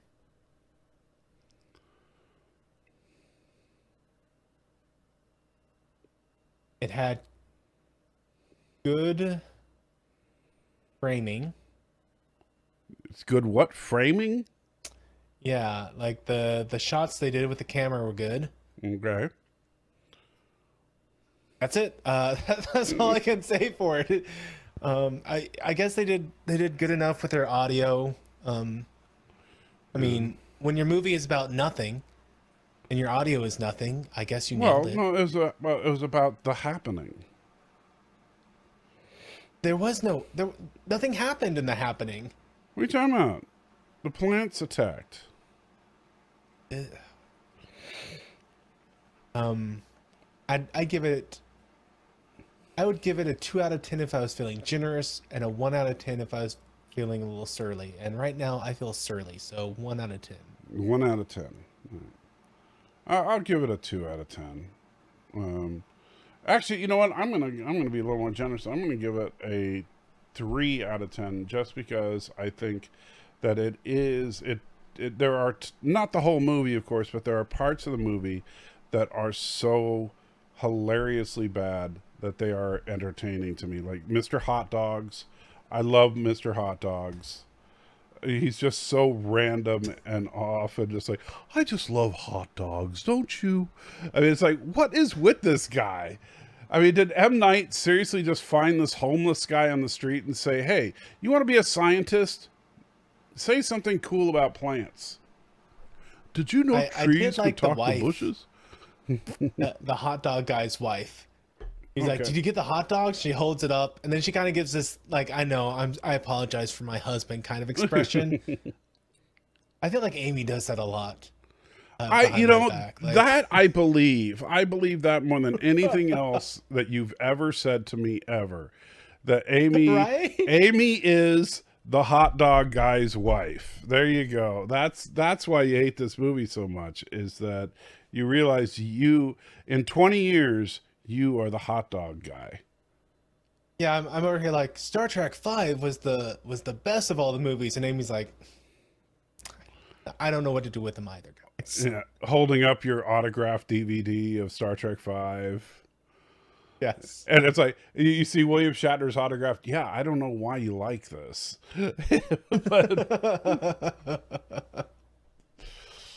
But seriously, you're the only person who's ever asked me to sign this. So, yeah, that would be, you should do that. If Shatner is ever at a con in your area, you should get him to autograph a copy of Star Trek V. I don't really want to meet Shatner in person. You don't want to meet Shatner? I don't want to meet Shatner. He's just so antagonistic toward fans. Like, no, he's really not. I don't know why you think he is. He's not. Every time I see him interact with anyone online, ever. Yeah, because he's always being attacked by crazies. Well, no, someone like, oh, hey, look, I saw Shatner in the car next to me. He's like, that wasn't me, you idiot. I don't drive that kind of car. And it's like, you need to be like that. Not everyone is George Takei. Not everyone is mad at you all the time. I don't know what Matthew's talking about. Does anybody know what Matthew is talking about? Because most of the time when I see, like, as far as Shatner's online interactions, like, he's constantly getting attacked by the SJW crowd, and you know, yes, he's very aggressive back at them, and sometimes in a surly old salt kind of way, as you would say. You know, but I don't have a problem with them, and I you don't know, I don't have a problem with him. I love his work as Kirk. It's just I know that if I were to go meet him in person, or I suspect, I guess let me not be hyperbolic. I suspect if I went, I would say that one thing that he would assume is me attacking him, and it would just be a big blow up. I And so I'd doubt much rather that. be like, First of all, I would much rather see have him you from ever even afar. been to a Comic Con or anything like that? Yeah, Then you know, with the big celebrities, you get like maybe 10 seconds with them. I would find a way, Michael. I I have that ability. And that's true, Michael. He does hate red letter media. Although, So in his what? defense, I mean, some of that Red, got misreported to him, and then of course the red letter media fans went to the red letter media's defense, and it blew up. well, Red Letter Media has been, I mean, they're a tad more aggressive than most lampooners. And I mean, let's be real. If I were George Lucas, I would hate Red Letter Media. If I were, you know, basically anybody that was involved with the prequels of Star Wars, I would hate Red Letter Media. So, and I've heard them make fun of Shatner a few times. And so, yeah, you know what? If somebody is constantly saying how you're an idiot and your acting sucks and all that, then yeah, I'm not gonna like you. Yeah. My But point is, I'm just gonna enjoy Shatner's work from afar. I think right. that's my correct place to be. I'm just saying that if Shatner does a Comic Con in Texas, you owe it to yourself to get an autographed DVD of Star Trek Five. Tell you what, if Shatner ever did a Comic Con here in Dallas Fort Worth, I'd bite the bullet. I'd go do it. I'd swallow my pride. I accept the risk. I'd say, please, I would buy not just a DVD. I'd buy the Blu-ray All right, of Star Trek Five, assuming this he showed up after the Blu-ray came, all right, and that just and I get it signed and then send it to someone. I think that'd be fantastic. all right. See, there you go. And that would be the most awesome thing ever. Is just to have see Shatner with a lightsaber. There you go. Get an autographed. Oh, that would be kind Lightsaber, of cool. that would be so funny. You get a custom made lightsaber that has a gold blade. Okay, you know, because Shatner wore gold, right? And you have the hilt have like the delta shield for the activator. I think that could actually be pretty cool. That would be pretty cool. Or Thomas says that you would say no to an autograph from Jesus. Well, to be I'd find fair, a way to make him mad. Thomas would probably find a way to piss off Jesus. He's the only person that would, like, Jesus would go to a Comic Con. You mean Matthew? What did I say? I said Thomas. Oh yeah, I'm sorry. Yeah, Matthew would find a way to piss off Jesus. Like Jesus would be at Comic Con saying, "I'm here to just forgive sins," and Matthew would say something like, you know, so when you say turn the other cheek, do you mean your butt cheek or your face cheek? Because I could never really remember. Out, out, out. Someone bring those money changers from the temple back in. They're better than this guy. But no, it would be funny if instead of bringing a TOS phaser, bring like a blaster, like Luke's blaster.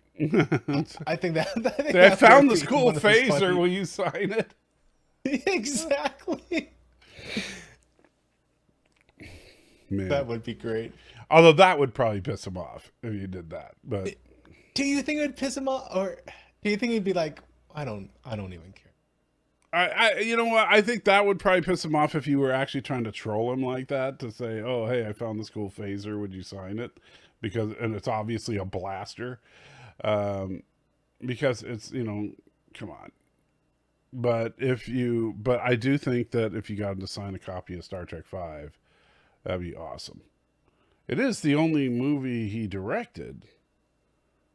And you could say, yeah, I know it gets a bad rap, but I actually enjoy it. And I understand your vision. It was all a dream.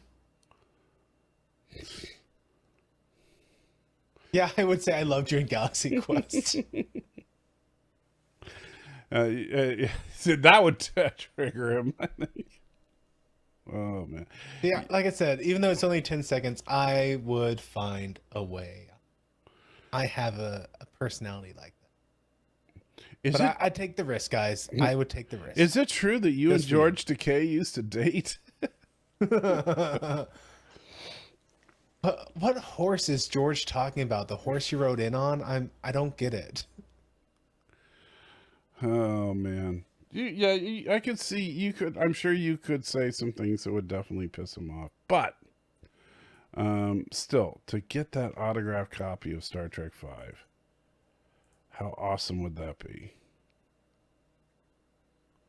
That would be a fun thing. Yeah. Especially if I could. Like, I wouldn't care so much about keeping it, but I do think it'd be fun to be able to turn it around and someone. See? It'd be fun. It'd be fun. Anyway, it is getting late, so I know we do need to wrap it up. But any final thoughts on The Happening before we get back next week to our Star Trek marathon, and next week will be Star Trek 4. I am glad that I watched it with you, Mike. At least we can have fun doing this. If I had watched this by myself, I would have stopped so quickly. How far into it do you think you would have gotten? I may have stopped at the bees. Obviously, that's a trigger thing for me. Yeah. But like if you were watching this with, let's say you were watching this with Amy. And I think I may have made it about halfway through before I said, "This is dumb. This is so dumb. We're done." And do you think Amy would have agreed with you? Oh yeah, she would have been done the moment the needle went into the neck. She is not a fan of anything like that. Okay.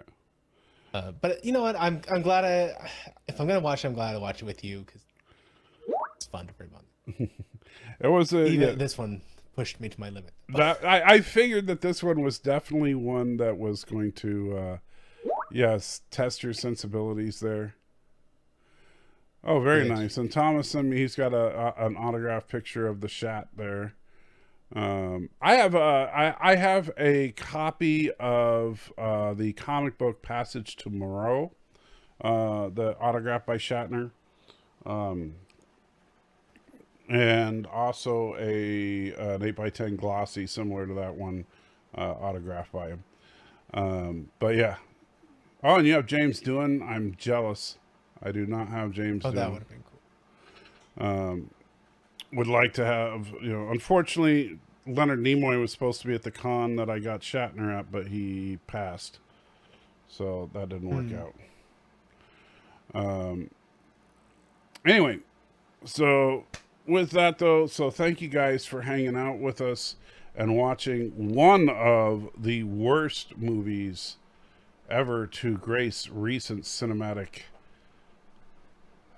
It was just bad. That's just a bad movie. But next week we'll have fun because we're going to watch Star Trek 4 and then Star Trek 5. And then hopefully Comet that started it all. Yes, and then you will learn your lesson. You will finally learn your lesson. Until then, though, live long and prosper. Jolan True. And yeah, that vacuous look on Matthew's face. That's just bedtime. It's bedtime. No, it's not. That's just your normal look. It's just like brain and brain. What is brain?